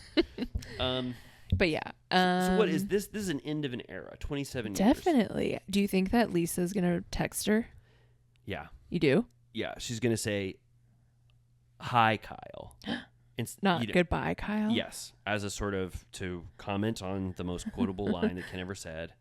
And then I think so. I think Lisa and Kyle need to repair that bridge. They're, bridge Who that was gap. saying Andy asked someone, I forget, the other night, someone was saying, do you think Lisa and Kyle can ever repair? And I forget who it was, but they said no. And Andy said, I don't think so either. Wow. But I mean, Lisa is the biggest grudge holder. right. I mean, I love her so But much. don't you think, I mean, it's like they spent so much time together. I feel like a divorce is on par with like a death. You know what I mean? Like if there's, God forbid, some sort of a tragedy in the Umansky family, I feel like Lisa would send flowers or something. Don't you think? My impression of Lisa is the "you're dead to me" vibe. That's so sad. I think she is a grudge holder. I mean, my best idea for Lisa would be, oh yeah, like she would send a text. She might. I don't think their relationship was that awful. It was just the fact that Kyle started to talk shit about Lisa and admit about that radar online shit. The Right. loosey goosey apple So juicy dog. stupid. I know, What it a was so dumb end. It was so stupid, but Kyle really started to betray Lisa, or Lisa felt In her betrayed. mind, yeah. Yeah. I mean, it's like with Bethany and Jill when Bobby died. Oh yeah. Bethany was there. Yeah. Yeah, I don't know why I don't I guess my just relationship to Beverly Hills, I don't know. I just think it's, for me personally, it's been in such a flop era, and I think I always suspect divorce, so maybe that's why I'm not so rattled by this. I don't know. But Do you think she'll get to keep the La Quinta house? yeah, because she loves that house. She Yeah. loves it more. And Mauricio has access to all the houses in the world. Yeah. He's a real estate guy, so Yeah. he's not gonna take that from her. I bet they still have the old house. I wonder, it would be cute if she moved back there. Which one? Oh yeah, the one. Yeah, right, Back. right. That Sutton like lit on fire for a Yeah. day. That was so wild that Sutton did that. Do you think? I mean, this isn't gonna have the aftershocks of Scandival, right? Because it's just a No. normal it just happens, even though it's Unless sad. there's some crazy detail revealed about why it happened. And we're assuming none of this is going to be captured this season. We might see some cracks in the foundation. What if it turns out that Kyle had sex with Rob Minkoff, the director of The Lion King? Crystal's husband. Yeah. She was like, Rob invited them over for a movie in his theater to watch the new version of Lion King, the Jon Favreau edition. He said, "Isn't my Lion King version so much better?" And Crystal fell asleep, and she's snoring in the back row. It's the new Drive. Yeah, and Kyle said, "Do you mind if I sit closer to you so I can share some popcorn with you?" And then Rob said, "Sure, of course." And then he started to grab the popcorn, but they touched hands instead, and it sent chills through both of them that they never knew were there. And then Rob said, "Kyle, I can't stop thinking about you. Do you mind if I give you a kiss?" And Crystal's snoring the entire time in the back. She needs a CPAP machine. What's wrong with her? Do people who snore need CPAPs immediately? It's a big sign. Oh, it is? Yeah. You don't snore? No. Wow, you're so lucky. Does Jimmy? He wears mouth strips. Oh, they help. And then he won't. Have you heard of those people that tape their mouth shut when they're asleep? That's what I meant. Oh, he puts a thing over his mouth, Yeah. so he doesn't scream. Yeah. 'Cause the silence of the lambs. Yeah. Okay. It really works. But, But you sleep better because when you're breathing out of your mouth, like that's why you're snoring. So okay. if you stop that process, then But I have allergies to where my nose sometimes is not at its 100% breathing capacity. So you would choke. Yeah, if I shut my mouth with a tape, Yeah. electrical tape, my nose wouldn't be. I would be worried it couldn't do it justice. You should go get it blasted out. What's that? Get your blast out nose sprayed out. Oh, where can I do that? I don't know. Go to Dr. Nassif. Yeah. Okay. But yeah, and both my parents use CPAPs. they do. Yeah. So what is it? It hooks you up to a machine that breathes for you. Yeah, it gives you air. Okay, I'm gonna try my best to avoid that for a certain, for a long time. But no shame on anybody who has to use those. But I just don't want to add that to my life. I don't Yeah, think, it's cumbersome. not right now, at least. Yeah. Yeah. But You have I to will talk- say, go ahead. I'm perpetually shocked that Rob Minkoff swept Crystal off her feet. Whenever they show a photo, he's wearing a fedora. They're always having a Casablanca party. He's the definition of a nerd. Yes, but do you think Crystal is so much cooler than him? I don't know about cooler, but younger and hotter. You don't think Rob's hot? Unfortunately, you do.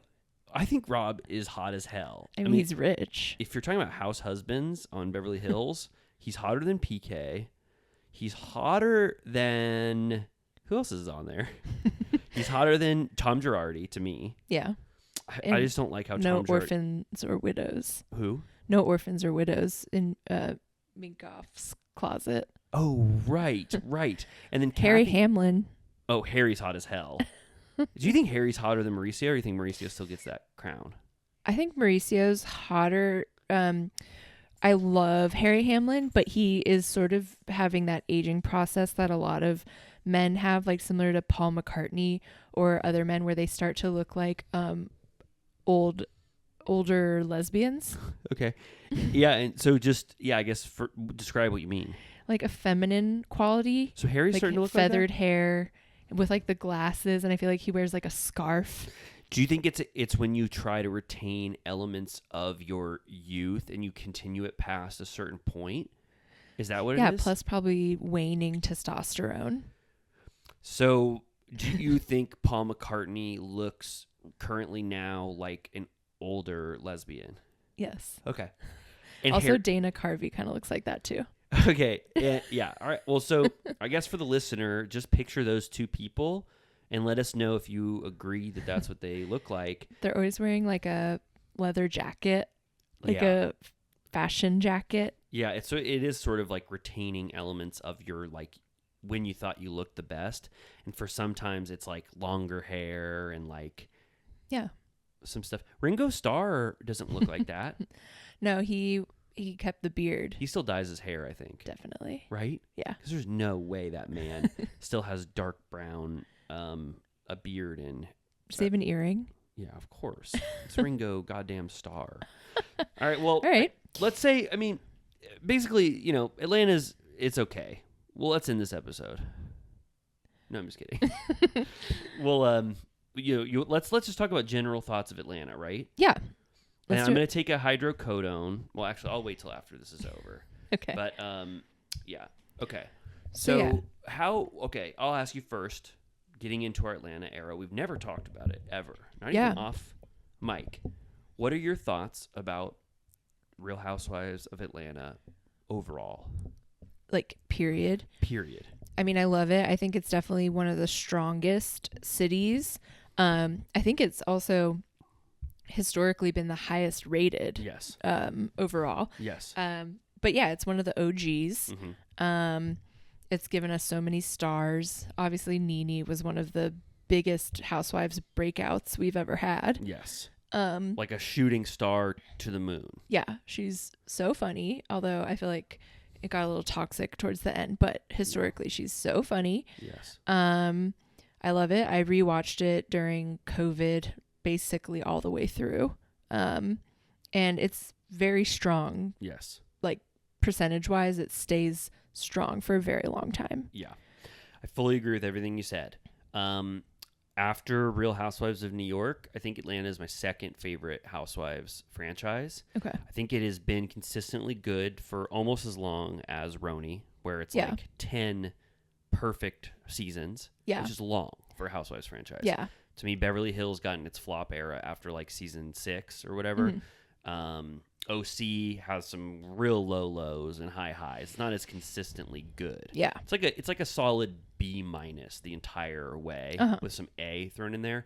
Atlanta is like A plus God level to where season 9 and season 10, I think that's the rape gate stuff with Portia and Candy. That's the wildest stuff I've ever seen. Yeah, that's the wildest stuff I've ever seen. I'm not saying it's good, but I'm saying like dramatically, that's like the wildest thing I think I've ever seen in Housewives history. Yeah. And they were 10 years in at that point. I also think Atlanta and New York rival each other in their goofiness. Yes. They're kooky. Yes. There are characters, and it's just very absurd at times. Yeah. They're so funny. Like you said, Kenya, Marlo, Candy, Phaedra. They're like makes all me laugh 10 so out of 10. much. So even when they're not doing something fun or just out to brunch and like nothing is happening, they're just so engaging. The core 6 or whatever, but now it's like the core 4. They're just so good that you can almost watch them do anything because they're just so funny with each other. They have such a good rapport. And also, they can be mean to each other with it not ending a friendship. It's just par for the course. Yeah. Like on Beverly Hills, if Erica Jane said something mean to Kyle, it'd be like 3 weeks of like talking about it. Where Kenya can just shade Sheree, and they just get over it in 2 seconds. So it's like that's just like how they interact, which is fun. I think it was one episode ago, Kenya was calling Marlo a bottom rung bitch. Yes. Yeah, that was at that Gucci brunch. I'm just like, bottom rung. Yeah. Bottom rung. Yeah, So I think it's very good. I think that even bad Atlanta to me is more enjoyable than like the OC stuff that we're watching now, in my opinion. But I'll just say overall, this cast, I think they're missing one cast member or 2 cast members that is like a new star that can sort of shake up the current cast rankings, because Kenya and Candy and Sheree is like coming back. She's like new to it. Candy has really like owned this show for so long, and Marlo is coming in sort of as like a wrecking ball and like shaking things up a little bit, but I think they just need like one more new star. Like when Kenya and Portia came on, they were like they're amazing. Yeah. They were the best thing that ever happened to it. And I feel like the friends of that they have now are like really flopping. Yeah. And Sonya is great, but she's a good neutral balance. Yeah, she's like a Dolores. Yes, she's great. You need people like that. They bridge the gap. They can have scenes with both. She's just like optimistic, nice, peppy, fun. Actually, I like her home life a lot. Yeah, I love the Jamaican flair. It's a fun touch. Yeah. What would you do if they brought back Kim? So I think Kim. I hated Kim's exit off Atlanta. I thought it was awful. I thought that Bravo should almost write her off completely. Yeah. The way she basically quit. Yeah. Is that when she just walked off? She said she didn't want to do a trip. She made up some lie about how the trip, they had worked the whole trip production wise around her schedule, and then she said she couldn't fly. She wanted to do Tardy, or what's her show? Yeah. Don't Be Tardy for the Party. Yeah. She loved Croy. She was happy. She was in her blissful era, and she was tired of being on Atlanta. Another bombshell divorce. Oh, have we even talked about that? I don't know. This is what are we in? Is Mercury love real? Yeah, no. Are we the Bravo universe is shattering right now. But so I think I've never hated anything more than when Croy was shoving the camera person. Oh yeah, that was scary. Someone he knows, I'm sure, and has worked with. I know, because he doesn't seem like a bad guy. No, so it was crazy. Yeah, I always thought Croy was so nice and sweet. I was like, why the hell is Croy Bierman acting this way to production? Yeah. People who are paid to work on this show and made your wife a star. Yeah. You're pushing his camera, screaming, saying, fuck you. I thought that was awful. So she left in disgrace. And then since then, on the appearances that she's had back, I don't think she brings it anymore. She acts it's always what happens with the major stars is they get so high and mighty that they don't think they have to participate on the same level as everyone else. Yeah. And it's well, that's not fun to watch. Yeah. And so I think she flopped on her comebacks. I think she flopped so hard that she wasn't asked back. Now they're having her on. Maybe if she's brought to her knees because of this financial and legal situation, if she really got broken down and really needed it, maybe it could be interesting. I mean, it would be interesting. I mean, Kim is Kim's tone. She's such an oddity. She's such a I don't know, loose cannon, a total screwball atmosphere that was good in the early seasons of Atlanta when they didn't know what the show was. I can't really imagine Kim's energy with this established cast, just being with them in every scene. Imagine a Kim and Sonya scene. Yeah. She would definitely be like Drew would definitely cozy up to Kim and try to be best friends with Kim, to secure some storylines or whatever. But I can't get past my brain. So her name is Drew Sidora. Yeah. And my brain is just Drew Sidora. Sidora. Her whole first name is Drew Sidora. Drew Sidora.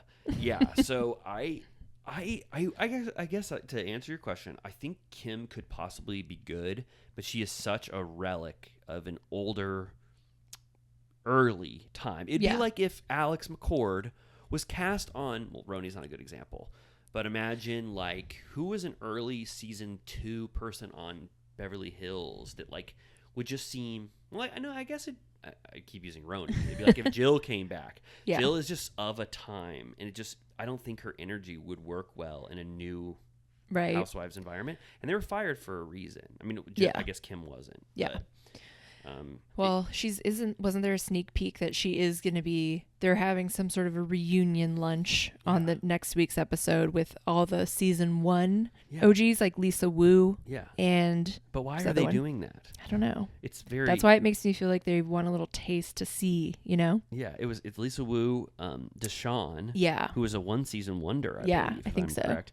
And then Kim and Sheree, who's the bridge between them or whatever. I feel like Atlanta's in a transitionary period.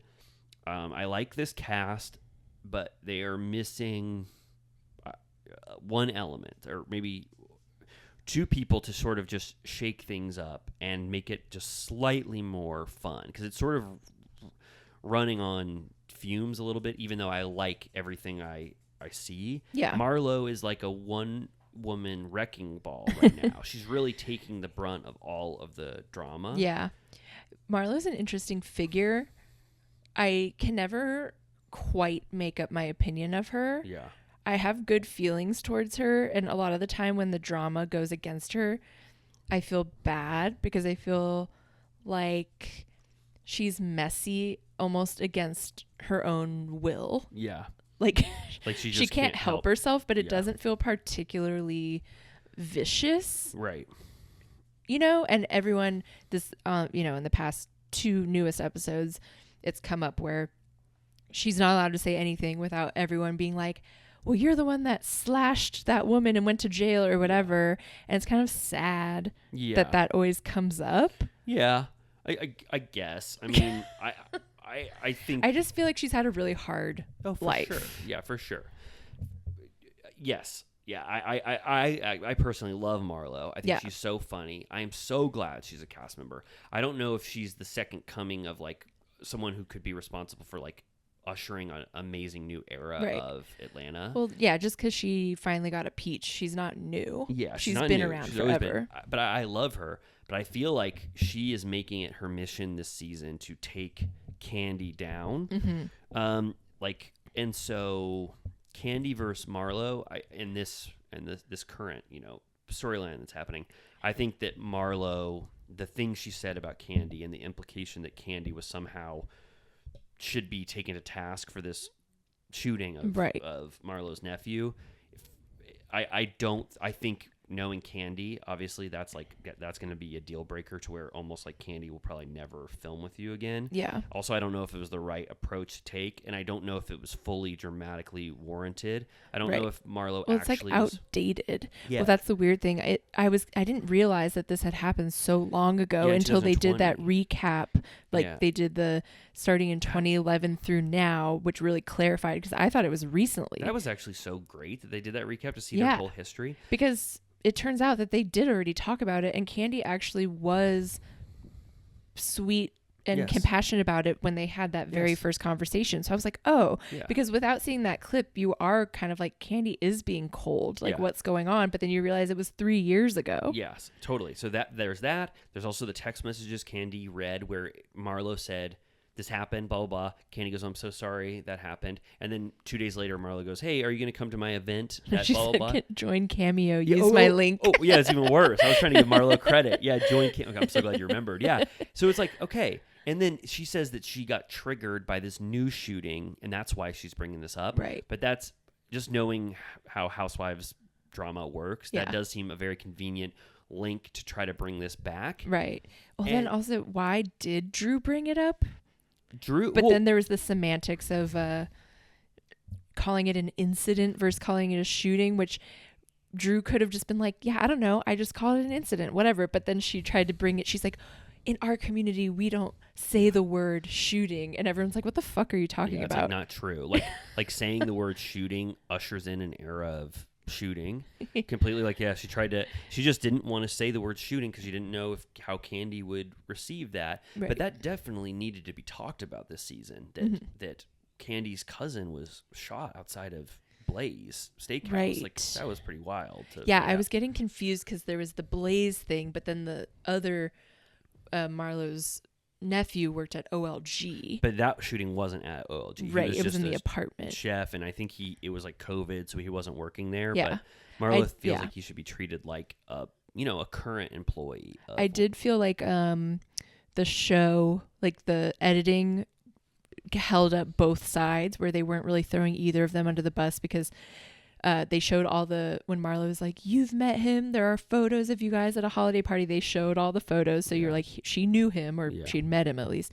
And then when they were accusing Marlo of being violent, they pointed out that her hands were behind her back, which she then clarified. She was like, whenever people start accusing me of like being threatening, I keep my hands behind my back so that there's no way they can think that. And I'm like, that's so sad that you have to act that way, like to defend yourself from what people assume you're capable of. But I will say, I love Candy, I always have, but she's getting fired up this season, and I'm like, can you chill? Why are you letting these people get you so pissed off? Well, okay, so one incident that I know you're talking about, I don't think she needed to be out of 10. But the Marlo thing, Marlo is basically saying, not only did a shooting happen at Blaze, and you're bringing it up on camera, which Candy's least favorite thing in the world is you affecting her business. Yeah. We know that. So Marlo is talking about a shooting that they're in a legal, battle over, whatever. It's in the courtroom or whatever. So she doesn't want anybody to talk about that. It's fine that Marlo brings it up because it's like, Marlo is doing that, dramatically, and she's also mad at Candy or whatever. What was I saying? You think she deserved to be fired up about it? And then the implication that Candy didn't do enough for Marlo, and that she's also bringing this shooting up. I just think that is like Candy's biggest triggers. It's really throwing her name in the mud. I mean, not to the level of sex dungeon, but it's like it really, really makes Candy look horrible to say that she wasn't compassionate about somebody dying, and that the shooting happened, at her restaurant. Right. Let's talk about that. Like, to make it seem like it's an unsafe environment. It did feel, though, to me, like I think all the mediators kept trying. Like Sonia kept trying, and Sheree kept trying.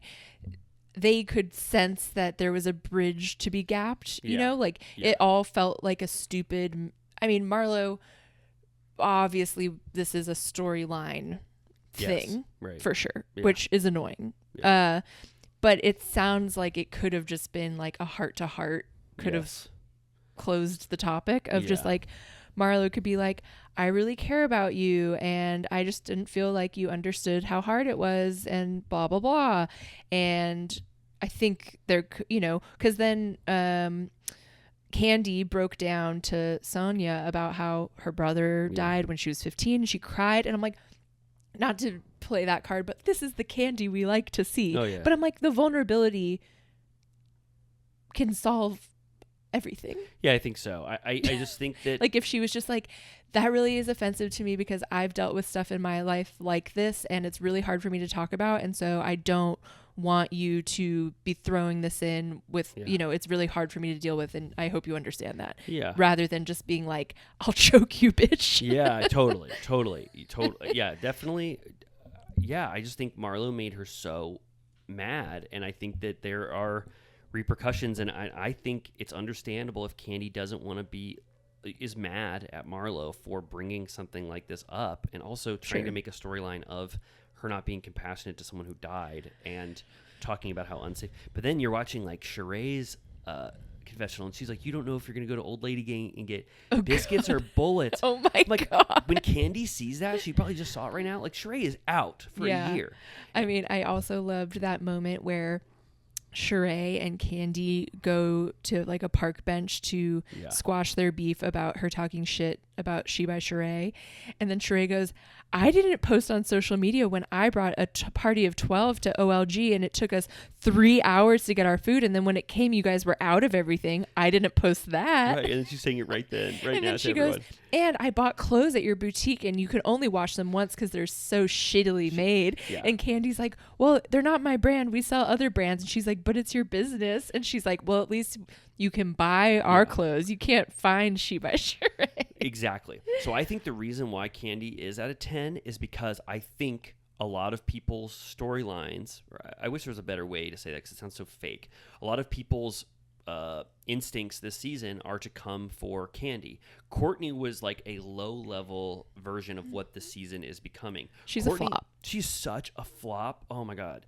That's what I'm talking about. These friends of She's Monietta, giving major hangers on. She started the season by claiming that Candy knew her and that Candy should know her, and that actually Candy's just very legitimately but it's like, why wouldn't you just, if to me Candy is so above that conversation, that just be like, okay girl, like fine. I think it was how Courtney got pretty activated pretty quick, and it was just like, when someone is that lame and is making a storyline immediately, like the minute she comes up to you is saying some drama she has with you, and Candy, I would believe, does not know that person. Right. Has never heard of her before. I don't know her. Yeah. I really don't know her. And I think it's just annoying. And Candy got, annoyed. I didn't think Candy was that like, blackout rage or whatever with Courtney. Marlo, it got to the point where she was like crying. Candy's always don't start none, won't be none. Yeah. That's what she says. Yeah, for sure. Also, I just wanted to shout out that the first episode of the season had a good title. It was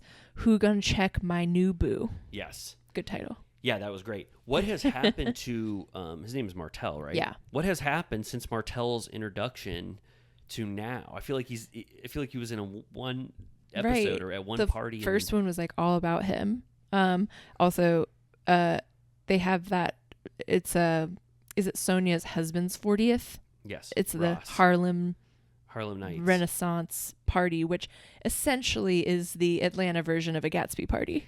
Let's be real. When I was watching it, I was like, another Gatsby party. I was like, this is kind of fun because it's like, kind of like a Boardwalk Empire party. That's true. A little more gangster. Yeah, a little bit of fun like that. So what did you think about that? The party? Yeah. I mean, I felt bad because I feel like she had to spend like $100,000 to prove that she could throw a party because everyone was talking so much shit about her house party. Yeah. And how that was sad. They had to serve themselves and yeah, but like, why does every party have to be so top notch wild? I feel like they gave Sonya so much shit for that. I know. They were like, what was it? They were like, there's no bartenders, there's no white meat chicken, and then the beef patties were really, really dry. And they show a clip, and Kenya told the caterer right to his face that those beef patties were dry. That was sad. But did you also notice that her brother's name is Riz? No, I don't think I know. It was like his nickname. That's awesome. I just learned what Riz meant the other day.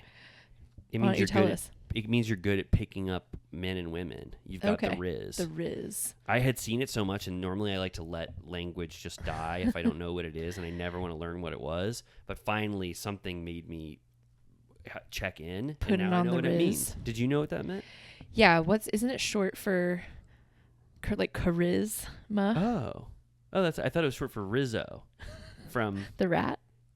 Yeah, is she called the rat in Greece? I thought it was because she pulls that one guy, Kaneki. Do you know Greece? Yeah. You know what's that guy's name? Kaneki? Yeah, Kaneki. Kaneki. Yeah, when she pulls him, anyway. I thought you meant Rizzo the rat from the Muppets. Oh no. Is her name Rizzo in Greece? Yeah. Okay. Yeah, there are worse things I could do than go with a boy or two. That's a beautiful song. Even though the neighborhood thinks I'm trashy and no good. Yeah. I suppose it could be true. I watched that at the cemetery. That's fun. Yeah. I used to see it at they used to do what they do for Sound of Music with Grease, and they had a Grease sing-along for many years, but they don't do it anymore. Do you think just low attendance? It was always popping when we went. Yeah. But that Rizzo song is really good. It's probably the best. Yeah. So yeah, I just kind of took notes all the way through of anything that's interesting. Oh, did you also notice that did you notice? Do you remember? Courtney was like, I'm Ralph's cousin. Yeah. She's trying to find any way in. Yeah, she did. She is so indicative of a flop friend of from her first minute, because you're scrounging for drama. Yeah. And first she thought she was going to come to a head with Candy and get some drama runoff from that, from being a part of a storyline where Candy says she doesn't know you, which is kind of sad. Like, why would you want to have a lame storyline like that where someone says they don't know you? And then they find out within 5 minutes of talking to her that they're actually cousins. Right. And then she's meeting Drew for the first time, and she's like, I'm Ralph's cousin. Drew's like, okay, wow, that's really interesting. It just felt like such an inorganic friend of. Yeah. And then after that fight with Candy, I was like, I thought that was going to be a person who's in one scene who just tried to get some camera time. And then the fact that she was actually a friend of, and Candy has to have further scenes with this person that she hates. Right. I just think that's why Candy is frustrated. Right. Like, and now she's trying to play the she's like super sympathetic towards Marlo and is trying to help her clean up her record, which I would be interested in someone else doing that. I think that's interesting, of Marlo trying to turn over a new leaf and, have a new life without her past coming up all the time. But I was like, why is this chick the one doing it? It's kind of weird. She's trying to sidle up to Marlo, it feels like. Yeah, I think when she was planning what she would do this season, it was that the escape room was her. Oh, right. I just think she's one of the most inorganic friends I've ever seen. Yeah. Where I'm just like, what are you doing here? You don't know any of these people. It's not natural at all. And you fought with Candy the first minute, and now she has to like be in all these scenes with you. And she doesn't like you. I don't know. Yeah, totally. She's flopped completely. Do you think that Candy will achieve EGOT status in her lifetime? Well, I thought that she was like 2 away or 1 away. She only has a Grammy. Okay. Right? Really? Yeah. I mean, I want to see this journey, but I did think she was maybe one letter closer than she actually was. Right. But she totally could. I think the secret is if you have if you write a play, Yeah. but it has a hit song, then you get a Tony and potentially an Oscar, right? Can you get an Oscar for a No. Okay. But there is a strategy to Yeah. getting it. I mean, producing a play is definitely a way in. I think that's how John Legend EGOT'd, because he produced a play. Okay. And I think he produced a song for the Oscar. It's like, the thing is, I think there's a little bit of, debate on what counts as a real EGOT, so because if I the think song you was- should have to use your craft to get an Yes. EGOT. Okay. You know what I mean? Yeah. Like, you should be performing. Yes. You know what I mean? Yeah. Otherwise, it feels a little bit like a loophole. Right. I mean, I would be fine with however I got the EGOT. I was just going to say, do you think we'll get one? Like in our lifetimes? Maybe. Do you want one? Sure. Okay. I was looking up who were EGOT people because I thought that maybe Trey Parker from South Park was one. And he has a Tony, obviously, from Book of Mormon, an Emmy, obviously, Yeah. from South Park. What's the G? A Grammy for songs that he's written. Nice. And then he's just missing just the needs the Oscar because they've been Oscar? nominated for an Oscar, but he didn't get it. I think Phil Maybe Collins they'll do won. honorary. Yeah. Anyway, I mean, I like her EGOT journey, and I totally, if anybody could do it, it will be Candy. I just Totally. didn't know we might watch the whole process then. Yeah. That would be fun. And then during that same conversation, they were talking about Mama Joyce showing her ass at BravoCon. Yeah, she literally showed her ass.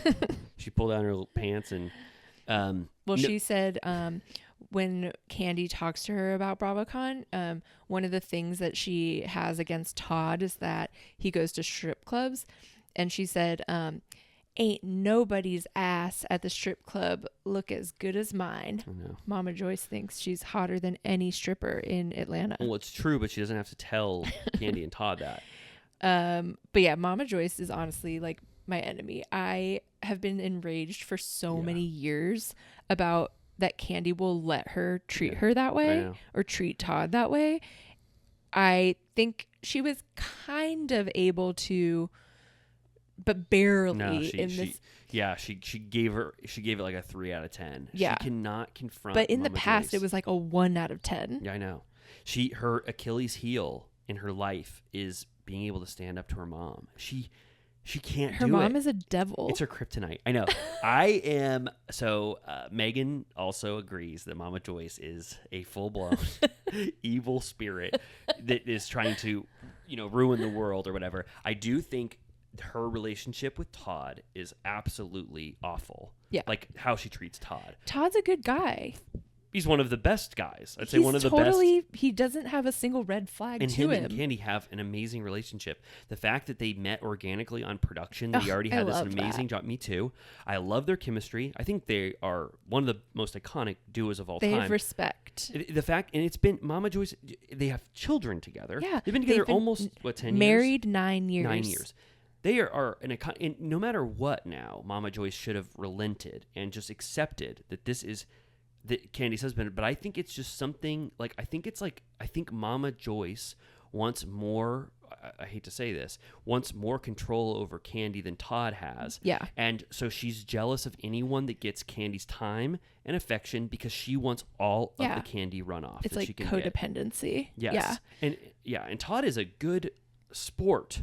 Oh my about it. God. I mean, I think that should be even more of a deal breaker to him. He must really love Candy because I swear to God, I would walk out the door if my partner made me put up with that. I swear to God. Yeah, I know. And and the fact that this all stemmed from a BravoCon appearance where it was like, God. say 3 nice things about Todd, and she says, well, he's still short.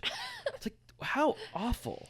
And she said that her dream for Candy would be to have a man that has a decent job. I know. As if he's not always wheeling and dealing.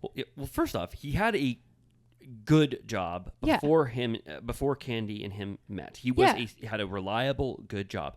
Since then, he has only showed how proactive he is, how invested he is in all of his businesses. He's creating an empire with Candy. They're worldwide. They are killing it. What does Mama And that's Joyce part of like their attraction to each other, obviously, is their entrepreneurial spirit. Yes. So I think that Mama Joyce would not be happy with anyone Candy ever dated as long as it was someone that was taking Candy away from Mama Joyce. Yeah. It's just... And it's sad that the daughters had to call her and tell her, like Riley and Kayla, his daughter, saw that online. Yeah. Like, that sucks. Yeah, it's awful. And they're almost trying to say that it's like Mama Joyce thinks it's cute at this point, or that it's like she's trying to be funny, and it's like it's not true. No. She like hates Todd. She's like, everything. He's not teaching your son how to take out the trash. Yeah. What did she say? She said that like he's like a George Jefferson type now. And Candy was like, literally, what are you talking about? I know. And then they show him getting in a mirror, just like putting on a hat, and he's got a beard. It was literally from the last episode where he was going to the Harlem party. I will say I find, though, the Mama Joyce Todd divide to be one of the most interesting things this season so far, just because that has been such a long-standing feud that has had no repair. I just can't believe it is still going on. Right. I know. Mama Joyce said that that Todd needs to lighten up. Oh yeah, like that he should be able to just like have her talk shit on him in every public forum. Anytime she is ever talking about him, it should be negative and horrible. Yeah, and she's like, I guess we just disagree about what a good man is. And Candy's like, well, whenever she's like, what does she say? She says something about what kind of guy you want or whatever. And Mama Joyce is like, when I get one. And she's like, yeah, when you get one. Yeah. Because you're impossible. But even when Candy, like you said, even when Candy made that decision to finally just say, Mama Joyce, this is like awful, and she's stunned that this is still going on, her energy that she brought to it was just so deferential to her mom. Yeah. That I don't think Mama Joyce got the hint still. She just can't clearly and definitively say, you're ruining, my relationship with Todd. It's ruining my relationship with you, and this has to change. She just can't say that. Yeah. No, it's fucked up. I'm curious if they will go to counseling like they agreed, because I would like to see it. But Candy was like, the counselor's going to need counseling. Yes. When she's done with us. Right. All of Candy and Todd's drama is just about how busy they are. Yeah. I mean, they're like the busiest people in the world. I know. Todd he's written some movies and he wants Candy to produce them. And she's basically like, I literally don't have time. But, he's put in a lot of work onto her empire. Yes. I think she's got to do it vice versa too. Sure. Yep. Okay, I wrote down, you don't watch Potomac? I watched it up until the season where Candace and who got in a fight with Candace? Monique. I watched that season till its end, and then when they started getting Dr. Wendy and they got that other person, it was like two friend ofs that I thought were complete flops. I was just like, I'm taking a quick break from this, and then I haven't gone back to it. Okay, but Candice. Oh, for sure. So and I when love Chris. She did her, me too. I was an early Chris stan. They tried to give Chris the creepy Shane edit, like Shane from the OC, where it's like, this guy, we don't know what the hell's going on with this. They really tried to take him down recently. I don't know if you got that far, but they tried to make him out to be a total pervert, and it was so not. It doesn't come off good. No. Yeah, Chris seems just nice. He's like a normal guy. You can't fake it like that to me that Chris is like some evil stinker. I just know it. He's good. He's a cool guy. Although at one point she does reveal that he has a brown penis. Really? Fully brown? I think that's what she said. Wow. So now I have to think about that. Like Teresa's feet? Exactly. We should post that picture. Of his penis? We're going to get banned.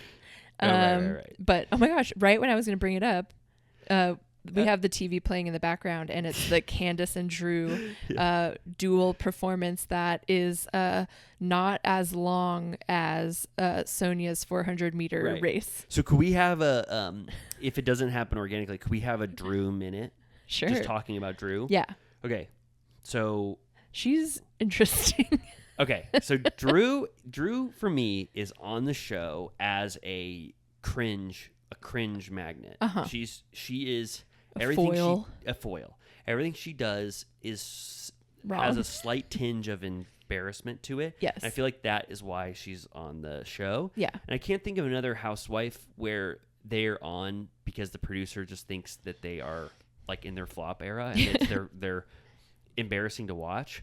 Like I guess Sonia on New York, but she has so much merit apart from being like flop and embarrassing. She's like has that pedigree that it's into eccentric. Yes. You know? Whereas Drew, you're just like, are you just like a loser? Yeah, like just a microcosm of Drew is when her and Ralph go to the rock climbing gym. They go up and it's a date apparently, and the rock climbing person's like, "Have you guys been here before?" And she goes, "No, we've never been." Which is like, okay, you've never been on this date before. You're just going somewhere random.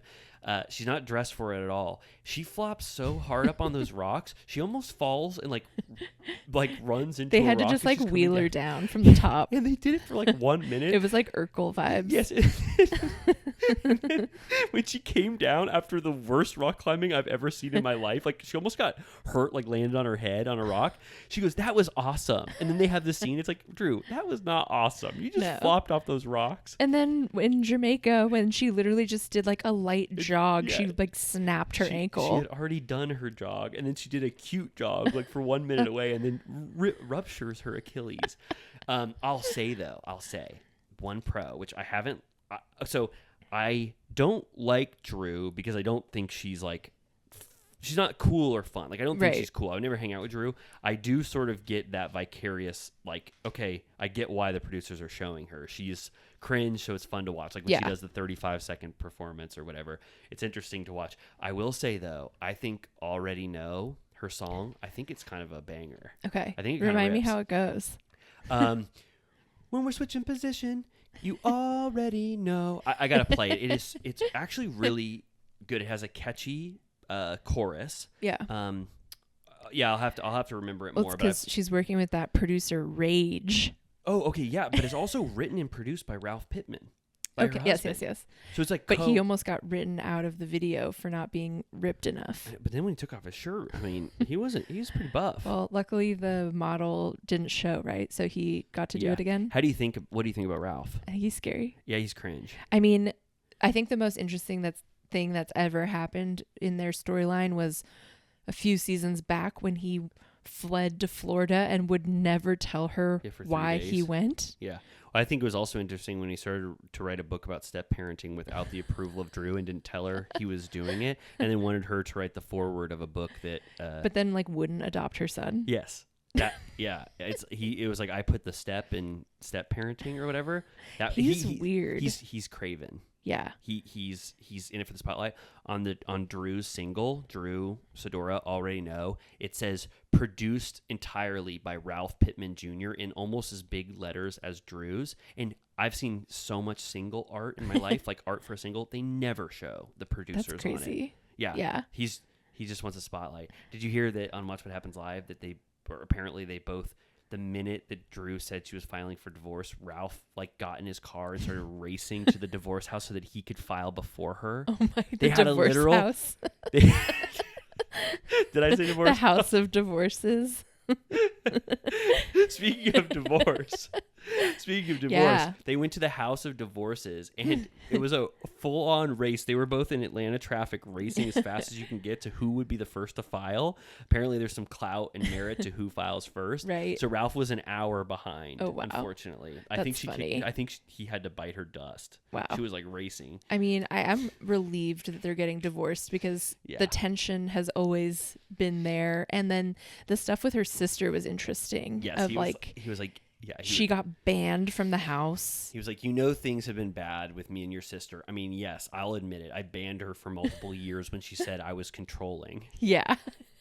Terrifying. He showed his real self the first season with Drew, his gaslighting, awful self. He's treating her like shit, and he doesn't love her. He doesn't like her. No. He treats her like shit. And then when he got the blowback, he did the full-blown second season, put a smile on my face. I am the most supportive husband in the world. No. But he's still trying to get his money from this. No, he creeps me out. Yeah.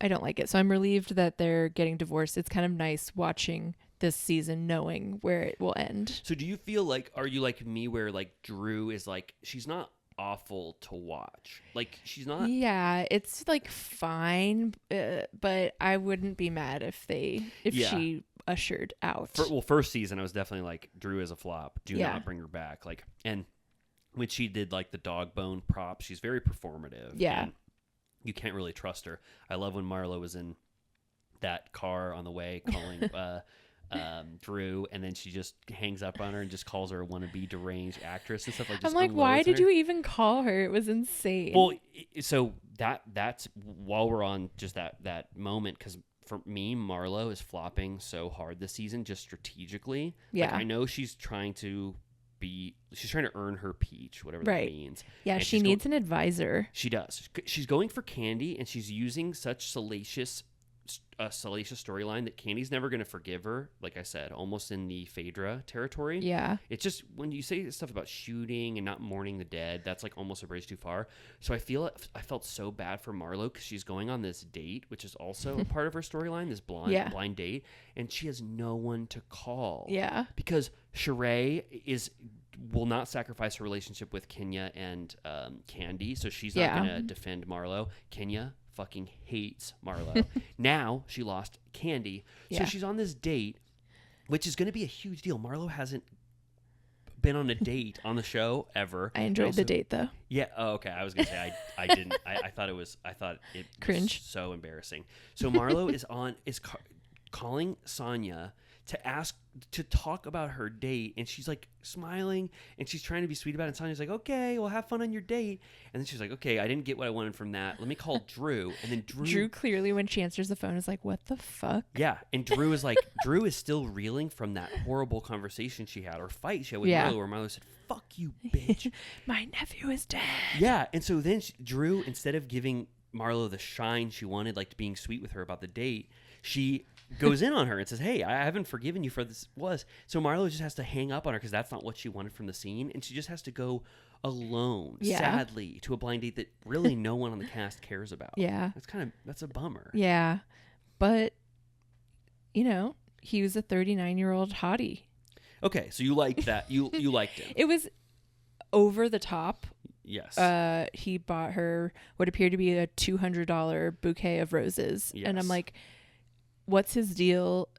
That's his restaurant they were at, apparently. But I thought it was funny that as they were bonding, when he revealed that he had been imprisoned previously, she said, thank God we have something in common. And I just love that she is relieved to find out that usually when you go on a date with someone, you're not happy to find out they've been in prison. But the counter to that is, I think, so first of all, she made fun of the restaurant because she was going to a strip mall. Yeah. She found out it was his. Schwartz and Sandy's vibes. Yes. So totally the equivalent of Schwartz and Sandy's in Atlanta. But he took her to his restaurant, which I would say, honestly, it's you're stunting. It's cool, but it's also you're advertising your business, which I think is not good to do on a first date. Yeah. If you're trying to give off like you're here for the right reasons. Yeah. Also, you don't buy someone $200 worth of roses on the first date. I think that comes off. It's kind of creepy. Yeah.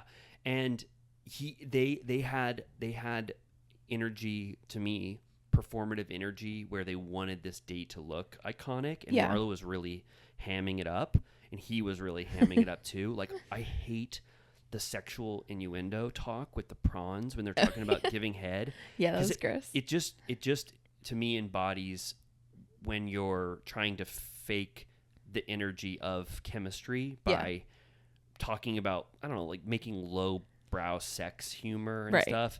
And I could tell that Marlo, and even with the oh, I'm so glad you've been to jail because he won't think about my past or whatever. I think that was just to make him her look better, that she went on a date with someone who had those charges against him, so that it wouldn't look like it'd be embarrassing. It's like her owning it beforehand, before like Sheree can get to her, right? And Candy can get to her, and Kenya's gonna have a fucking field day when she finds out, right? So, I mean, he said he could say what she said, that I may have a checkered past, but my future is solid gold. Exactly. And I think he's fine. I think that he really, I don't think he'll be in the mix very long. No. That was just like a borderline casted date. Yes. So would you say there was a little scale on the screen that was changing depending on what information she got. Would you describe him as diva approved, sugar daddy, panty droppa,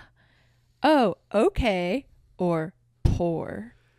Okay, he went way past the poor thing for me. I mean, Oh, wow. No, like way Oh, above. okay. No. You meant even sunken lower than that. No. Poor was the bottom of that Yeah. that temperature meter. No. He way surpassed that. I'm even going past okay.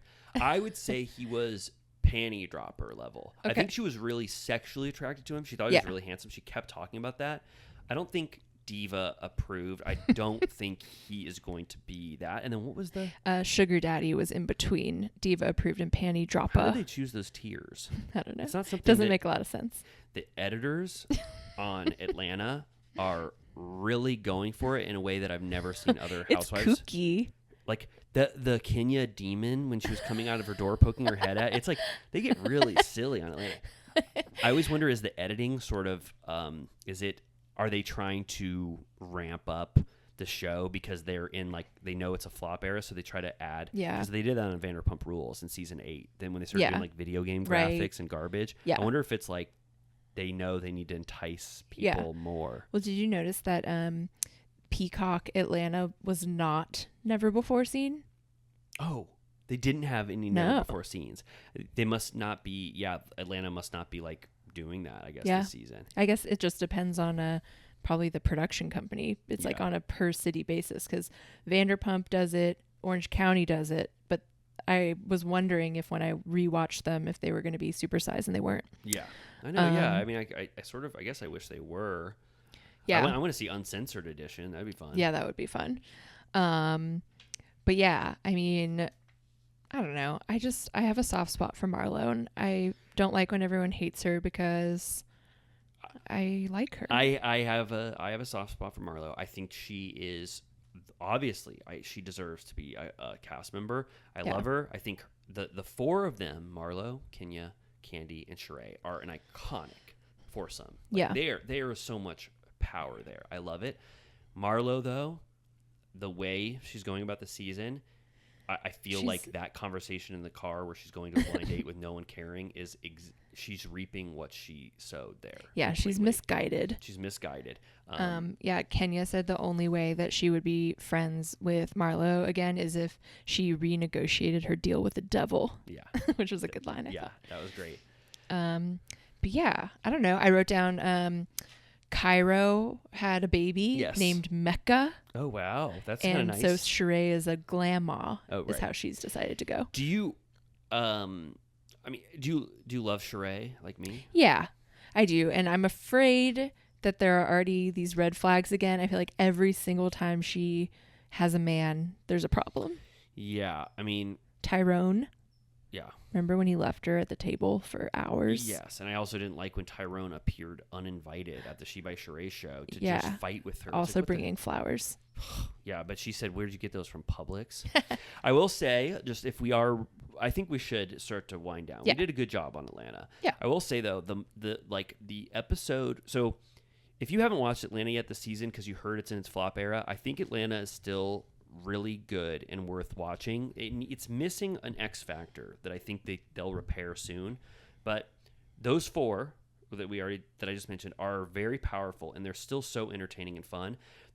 When they go to Birmingham for Kenya's HBCU halftime performance, and all those two episodes, I was like, this is one of the most shocking things in the world that is happening. They go to that flop party where everyone they basically get kicked out. They get escorted out of the charity event they were invited to. Yeah, and everyone's saying that they're causing too much attention or whatever, but also like they were expecting this like Met Gala, like beautiful thing. They were like, it's not seated. And then immediately they start to get mobbed by fans. Immediately a fan goes up to Sheree and goes, a mom and a son, and she goes, "Can my son hug you? He's a huge fan of you." And then, so they get kicked out, and then Kenya knows her trip is such a flop, so she just goes to bed at 9 o'clock. Which they've shown that she's done like 3 separate times where she just abandons the trip. And then Marlo is so pissed and fired up that she goes up to her hotel room and starts banging on her door. And Candy is like, you psycho. I'm going to call the fucking police. And then they're stopping around the hotel. Marlo slams the door on Moneta. Like, I was like, damn, this is like, if that happened in Beverly Hills, that would be the moment they talked about all season. Just that one moment. And that's just par for the course. Yeah. So Atlanta still has so many iconic, great moments. It's just, I think the level of quality we've come to expect is just so high from Atlanta. For sure. Yeah, I'm hoping there'll be a specific storyline that comes up that is a little more entertaining, because like we said, the main storyline is this nephew death, and it's so sad that it's hard to really, even though Marlo's using it inappropriately, it's hard to get pissed at her when she actually lost someone in her family. Like, it's not fun to punch down about that. No, so, but I can only get pissed, or I'm not pissed, but I can about how she chose to wield that for information. sure. But it's just not fun, because it's just ultimately, no matter what, it's sad. I think I have this problem where I feel like Candy is like sacred to me, and I'm always on Candy's side no matter what. So anyone who she is like a voice of reason for the most part. Anyone who tries to use Candy as their sounding board for drama, I'm just like, get the hell away. That's why I just have so much distaste for Courtney, because she just came for the queen of Atlanta immediately in 1 minute, and I was like, you don't even talk to Candy like that. So DJ James Kennedy should do a track with Candy. That would be so awesome. There's so much musical power in the Bravo world. They should do a We Are the World. Yeah. You know what I'm talking about? Yeah. Like, that'd be good.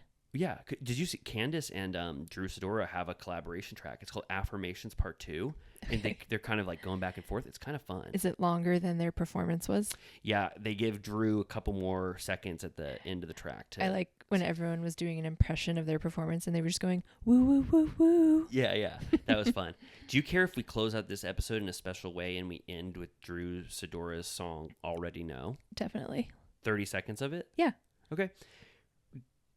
I mean, that was just a little taste of the kind of Atlanta takes that Amy and I have. After this episode next week, we're going to put this episode maybe out early to capitalize on that Mauricio news. Like, it's our 4th of July special. Yeah. The next week we're coming back, and it's going to be OC in Atlanta in their full-blown recap style. Yeah. Right? And then maybe even a little taste of the crappy lake water. Definitely. Right? dip our cup in crappy lake and try some of the lake water. Take a little taste. Do you think that water tastes good? I'm excited. Me too. Okay, are we done? Yeah. Did I do okay with hydrocodone brain? I think so. I think we still crossed the 2-hour mark. It's pretty good. Yeah, that's really good. Okay. Let us know. This episode is special to me in terms of the quality. I think I was worried it's going to be subpar. So if you like this episode, please let us know and call out your favorite moments. Yes. Was it the Rome moment? Was it Khal Drogo versus Brock? Mm-hmm. Any moment you liked, let us know. We love you so much. And if you did think this was our flop era, we're going to be back next week stronger and better than ever. Yeah. Vacationed up. Yep. Vacationed up, well rested, and ready to take a sip out of the crappy lake water. Goodbye. I know my loving it different when we switching positions. Ain't gotta ask me whose is it, 'cause you already know. Got me whipping it.